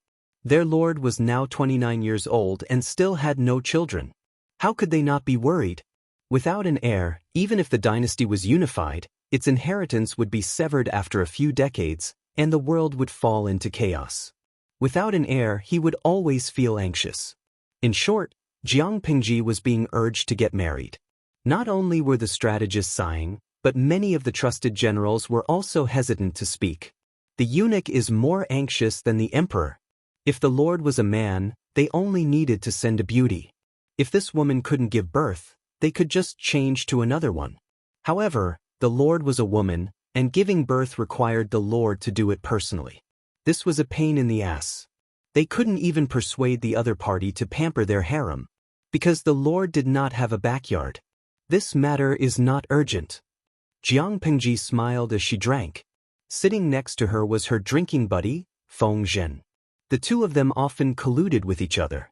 Their figures shuttled back and forth between various taverns, tea houses, and brothels.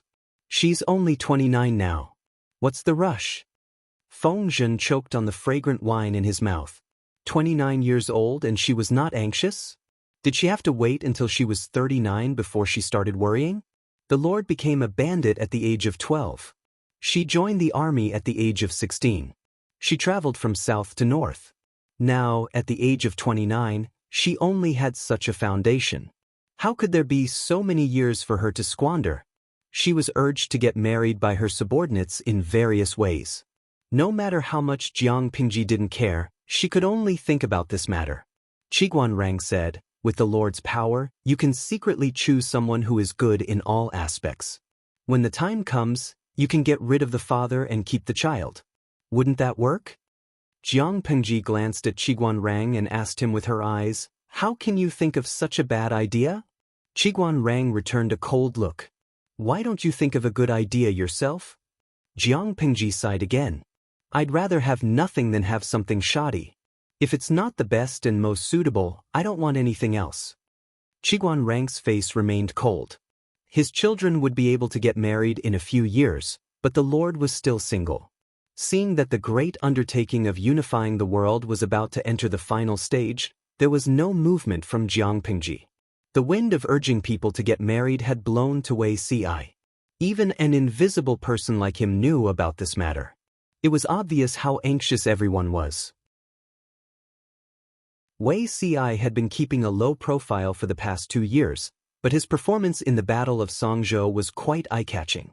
If there were no accidents, he would definitely be put in an important position. Although unifying the world was imminent, there were still many battles to be fought. If Wei Ci could seize the opportunity, he would not have to worry about fame and fortune.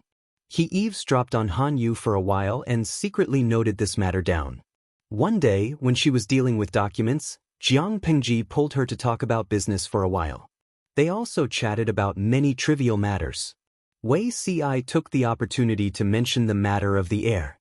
He spoke more tactfully than others, but the core meaning was still the same. Jiang Pengji was stunned for a moment. Her eyes inexplicably became a little sharper. She asked calmly, "What do you think, Zixiao?" Wei Ci tried to figure out Jiang Pengji's thoughts. He felt that she was afraid of having a husband to divide the power, so he made the same suggestion as Qiguanrang. Get rid of the father and keep the child. Anyway, it was the Lord who gave birth to the child. The child would be the Lord's bloodline. As for who the father was, it was not important. Jiang Pengji laughed. The smile on her face was disturbing. Is it really not important who the father is? Wei Ci did not understand. He was stunned for 2 seconds, but he still nodded. As long as it was the Lord's child, it was bound to be the future heir. Was it important who the husband was? However, when he thought of the person he admired giving birth to children with others, he felt vaguely like a fishbone stuck in his throat. His Lord was still suitable to be enshrined on the altar. It was not only him. Perhaps everyone else thought so. After a few days, Jiang Pengji seemed to be annoyed by the urging to get married. She was finally willing to compromise. She said to Wei Ci in private, "This is my personal matter. It's not good to trouble others." Wei Ci did not respond for a moment. There was a problem with his lord's logic. He also belonged to the category of others. However, he more or less knew his lord's temperament. There were some points that he really could not criticize.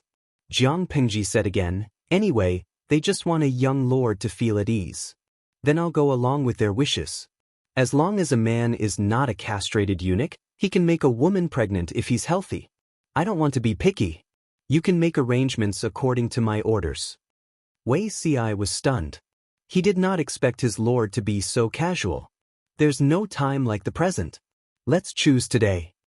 Jiang Pengji smiled and squinted her eyes. She leaned sideways on the table and said as if it had nothing to do with her, After the third watch today, the first man to pass by the back door of my manor will be the biological father of the next young lord. Wei Ci was so shocked that he was speechless. However, thinking about this style, it was indeed like his lord's temperament. The fewer people who knew the identity of his lord's biological father, the better. His lord chose him to do this because she trusted him. Wei Ci could only bow his head and agree. The day and night were quite torturous.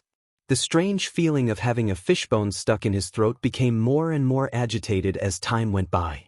Hearing the sound of the third watch, Wei Ci was shocked. Under Jiang Pingji's gaze, he got up and went to check. There were female guards guarding the front and back doors of Jiang Pingji's manor. He opened the door and took a look. There was not even a male kitten or puppy, let alone a shadow of a man. Wei Ci turned around and reported. Jiang Pingji, the person involved, was not anxious at all. Come, Zixiao, sit down. Let's have a drink together. Jiang Pingji pointed to the chair opposite the table. Wei Ci could hold his liquor well, but he was unwilling to drink in front of Jiang Pingji. He was always afraid that he would lose his composure after drinking and offend her. Jiang Pingji smiled and asked about Wei Ci's family situation. She already knew about it, but hearing it from him personally made her feel different. After almost an hour, Wei Ci got up again. It was still quiet outside and there was not a single person. What was going on today? Did all the night owls go home to sleep? Wei Ci was puzzled. When he saw the faint smile on Jiang Pingji's face, he suddenly saw the light. There were no more night owls. It was obvious that his lord was unwilling and had sent people to clear the place. If my lord is unwilling, why do you have to tease me? Jiang Pingji said, When did I tease you? Wei Ci said, There is no one at night. Didn't my lord send people to guard all the main roads and seal off this road? Jiang Pingji said, Who said there is no one? Wei Ci opened his eyes slightly in shock. Wait, something was not right. Is the person in front of me not a person? Wei Ci listened and looked around. He did not see any traces of a third person. His heart sank. The person that his lord was referring to could not be himself, right?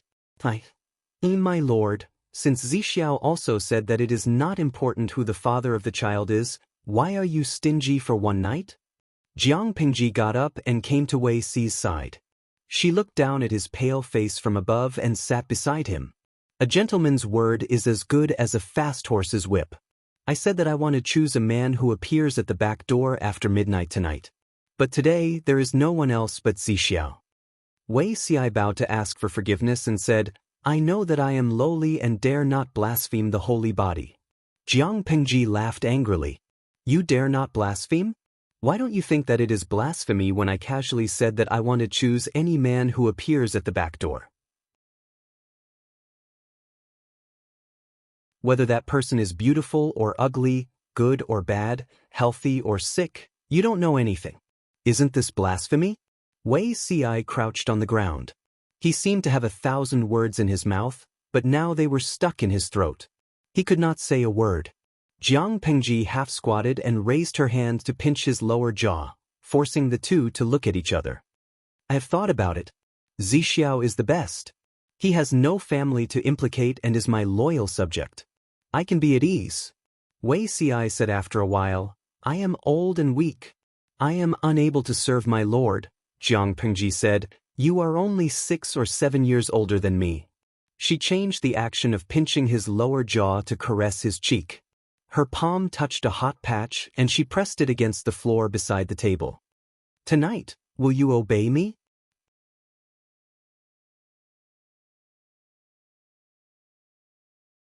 Chapter 854.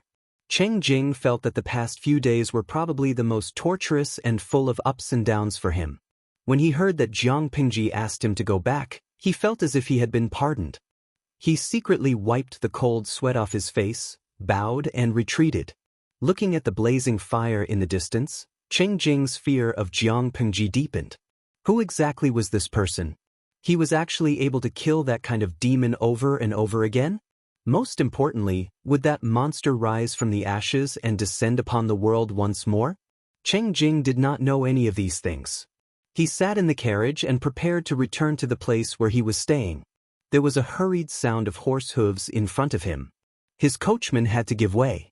Why was there someone galloping on a horse on the street at this time? Cheng Jing lifted the curtain of the carriage and saw that the person riding on the horse looked very familiar. He could not help but call out, "Zixiao." The night was too dark.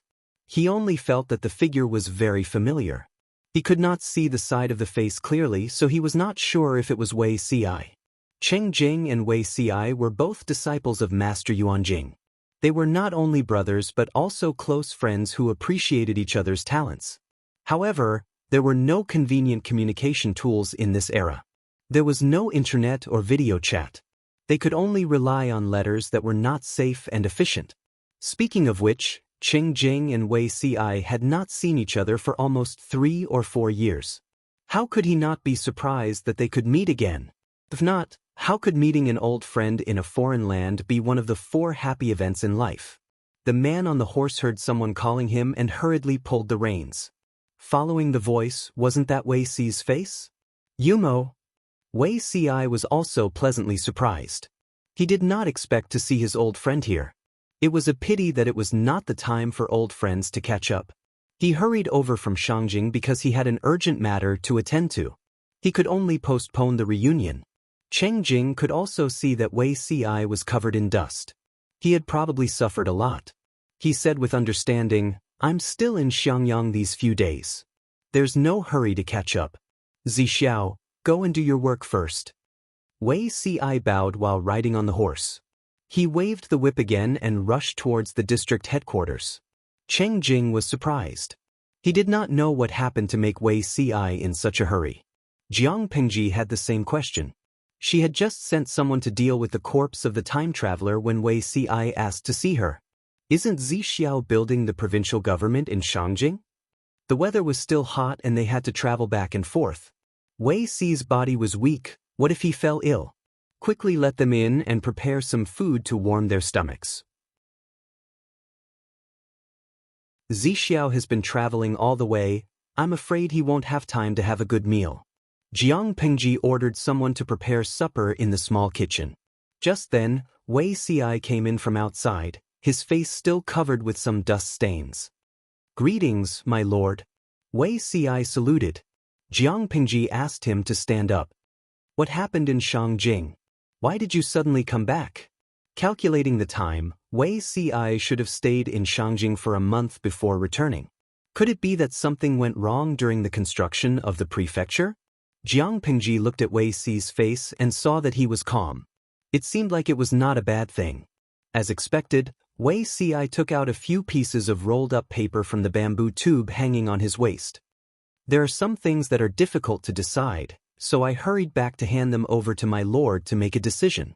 Although Jiang Pingji had given the authority to rebuild Shangjing to Wei Ci and Zhang Ping, they had a sense of propriety and still had to consult her on some matters.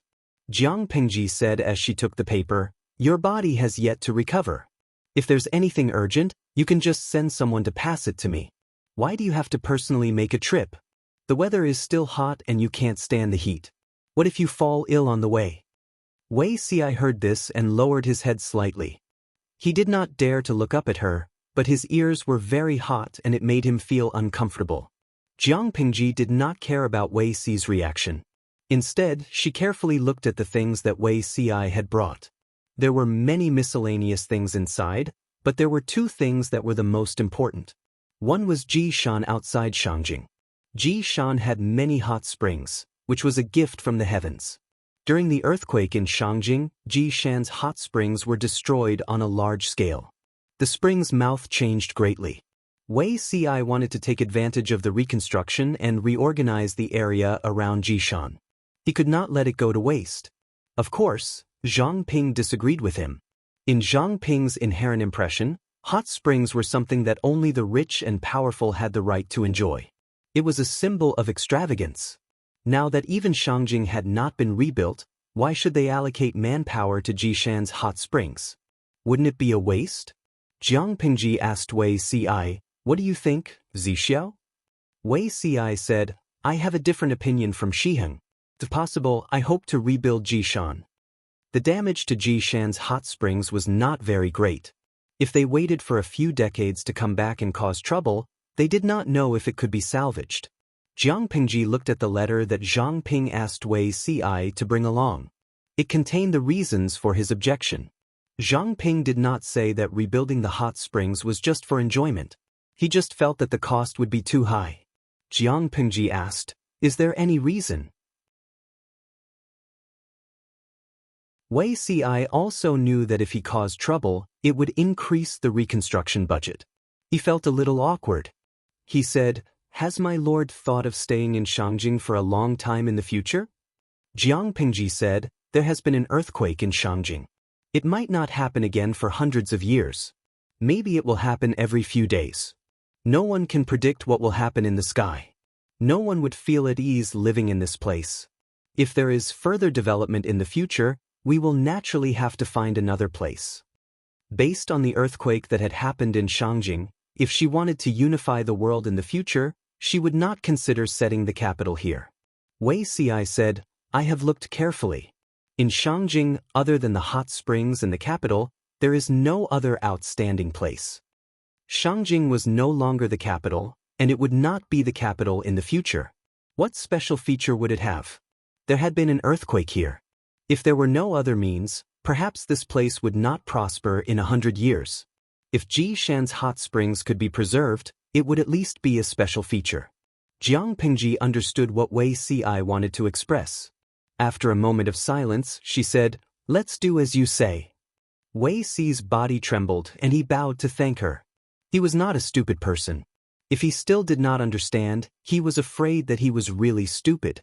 His lord seemed to be especially indulgent towards him under the premise that it did not violate her principles. Wei Ci was very flustered. There was some indescribable joy, but also some indescribable fear. He did not know how to respond, so he could only choose to remain silent. Other than the matter of Jishan's hot springs, there was another matter that needed Jiang Pingji's approval. This matter could not be said to be big, but it was not small either. Building a reservoir? Jiang Pingji asked, "Whose idea was it?" Wei Ci said, "This was Chongming and Xi's idea. Xiao Guang was inspired by the reservoir in Xiangyang district.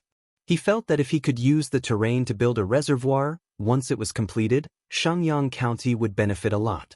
As long as it was not a particularly serious drought, this place could survive. It was just that the project was too big, and he felt that he could not handle it."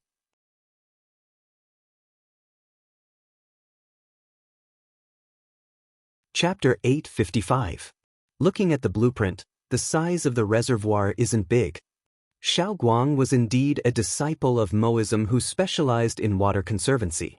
The location he chose was excellent, and it seemed like he had done some careful planning. He chose a pocket-shaped basin. The terrain was deep, the reservoir capacity was large, and the water collection area was considerable. There was a natural dam in that area. They only needed to dig out the reservoir and dig a man-made river that was about 100 miles long to divert the water from Dongqing's mother river into the reservoir. The scale is indeed small, but if it's completed, the people of Xiangyang County will not have to worry about drought. Jiang Pingji did not agree easily this time. Instead, she frowned and calculated the pros and cons. There were no explosives or advanced siege weapons. They could only rely on manpower. The difficulty of building the reservoir was not small. Money was not a problem. The key was the lack of manpower. "This matter, let's put it aside for now." Jiang Pingji said, "We'll talk about it after we conquer the northern borderline and have enough manpower." Wei Ci's heart was still heavy with the first sentence, but he could no longer hide the smile on his lips when he heard the second sentence. Jiang Pingji said, "The kitchen has already prepared supper. Go and have some first to avoid hurting your stomach." Wei Ci's ears turned red again. He bowed his head and thanked her for her kindness. Jiang Pingji suddenly asked, "It's already dark. Zixiao, do you want to stay the night?" Wei Ci's hands trembled, and the porcelain bowl in his left hand almost fell on the table. Without waiting for him to react further, she said, "The guest room has been empty. If you stay, it will save you the trouble of running around." Wei Si relaxed and tactfully declined Jiang Pingji's good intentions. After all, he was an outsider. If he stayed the night, it would be bad for the Lord's reputation. Wei Si had a simple meal and hurriedly got up to leave, as if there was a terrifying beast chasing after him. Jiang Pingji thoughtfully pinched her chin and looked at Wei Si's receding figure in deep thought. Is the advice from that group of unreliable people really useful? Can a frog be cooked in warm water? She muttered to herself. Her weak voice was blown away by the night wind. The next day, Wei Si woke up early. Although he had rushed back from Shangjing, he still made a trip to the government office out of habit. Just as he arrived at the government office, Li Yun ran towards him. He looked very nervous, as if something big had happened. Wei Si did not react in time and was almost hit by Li Yun. Fortunately, Li Yun had good reflexes and managed to stop the car in time. Otherwise, based on Wei Si's physical fitness, he would have been sent flying by Li Yun. Wei Si said with lingering fear, Han Mei, the government office is not allowed to travel quickly. What if we startle the Lord? Li Yun knew he had made a mistake and hurriedly apologized to Wei Si. Without waiting for Wei Si's reply, he wanted to leave in a hurry. Wei Si was shocked and guessed that something big had happened to Li Yun. Otherwise, why would he be in such a state? Li Yun said in a panic, I heard that a poisonous snake sneaked into the stables and scared Whitey. Stable? A venomous snake sneaked in? Wei Si was stunned. For a moment, he did not understand the precise meaning of these words. A poisonous snake had sneaked into the stable. Why was Li Yun so flustered? Could it be that his beloved horse had been bitten by a poisonous snake? However, White seemed to be the Lord's mount. If anyone were to panic, it should be the Lord who panicked. How could it be Li Yun's turn? Prompted by his curiosity, Wei Si followed and questioned Li Yun as he walked. After asking in detail, he found out that the foal in White's residence had already been promised to Li Yun by the Lord. Li Yun had been looking forward to the birth of the foal for a few months. In a month's time, White would be due to give birth. He did not expect something like this to happen at the last minute. The poisonous snake had been caught and the horses in the stable were not injured. However, White was frightened and seemed to be going into premature labor. It was not easy for a premature foal to survive. If it encountered a troublesome mare, its chances of survival would be even slimmer. Li Yun had been looking forward to the foal for so long. When he heard the news, he was so anxious that he almost cried. White and Little White lived in the same stable. However, in order to take care of the pregnant White who was about to give birth, Little White was sent to another place by the stableman. Little White seemed to be aware of White's situation and was very anxious. Unlike its usual meek and bashful self, it kept kicking the ground with its hooves, trying to break through the fence. After all, it was a warhorse that had followed the Lord to the battlefield. When Little White became fierce, the stableman's legs trembled in front of it. Seeing Li Yun coming over, the stableman who was taking care of the two horses was excited as if he had seen his savior. Although the stable was kept very clean, there was still a strange smell. Li Yun often dealt with horses, so he did not care about the smell. Wei Si's expression did not change either. Inside the stable, White was lying on its side on the ground covered with soft hay. Its belly was huge and it was in low spirits. It looked very uneasy. Seeing a stranger coming over, White kept whining and seemed to want to stand up, but after trying for a long time, it could only lie down. Wei Si said, "What's the use of calling Field Officer Li over when the mare is giving birth?" Instead of preparing to help White, he came to find the ignorant Li Yun. If this was delayed, it would be a tragedy and 2 lives. The stableman was so anxious that he wanted to cry. It was not that he did not want to help White, but it was clear that White and Little White were too fierce and he could not get close. Since the Lord was not around, he could only find Li Yun. No matter what, he had to comfort the mare first. Wei Si observed for a while and saw the dilemma of the stableman. He could not help but frown. "Han Mei, go and pull Little White away. Don't let it cause trouble here." Wei Si asked the stableman to fetch the bridle. He tied it up neatly and fixed the wide sleeves, revealing 2 slender and fair arms. Animals were different from humans. Communication was a problem for both. Fortunately, little White was intelligent. Facing Liyun, it could still manage to calm down. If it was the stableman, how could he suppress it? White should be injured somewhere. I'm afraid it can't stand up. It looks like it's its first time. Without external help, I'm afraid it can't be born. Wei Ci then asked the stableman to fetch some hot water and scissors. Just as he was about to enter the stable where White was, the stableman was scared out of his wits. White was extremely aggressive. Would Wei Ci be able to come out alive if he entered? The stableman could not stop it. He could only close his eyes in despair, afraid that White would bite Wei Ci to death. The result was unexpected. The originally aggressive White was exceptionally docile in front of Wei Ci. It would even rub against his arm from time to time. The stableman muttered, "Isn't this the Lord's horse? Why was it so close to Wei Ci? Bear with it. Otherwise, the child won't be born." Wei Ci stroked White's mane. He did not find it dirty. He knelt on the ground covered with straw and washed his hands with warm water. He then cleaned the horse's mane. Liyun felt as if his 3 views had been shattered. He carefully lay on the ground outside the fence and stared at Wei Ci's movements without blinking. "Wait, Zixiao, you know how to deliver babies?" Wei Ci did not answer. He only reached his hand inside and carefully felt the position of the foal, helping it to adjust its position. Not only did he know how to deliver babies, but he also earnestly consulted many midwives. He was very experienced. You're tuning in to the Dreamy Chapters YouTube channel. We're so grateful for your support, and don't forget to subscribe to join us on this incredible journey through captivating stories.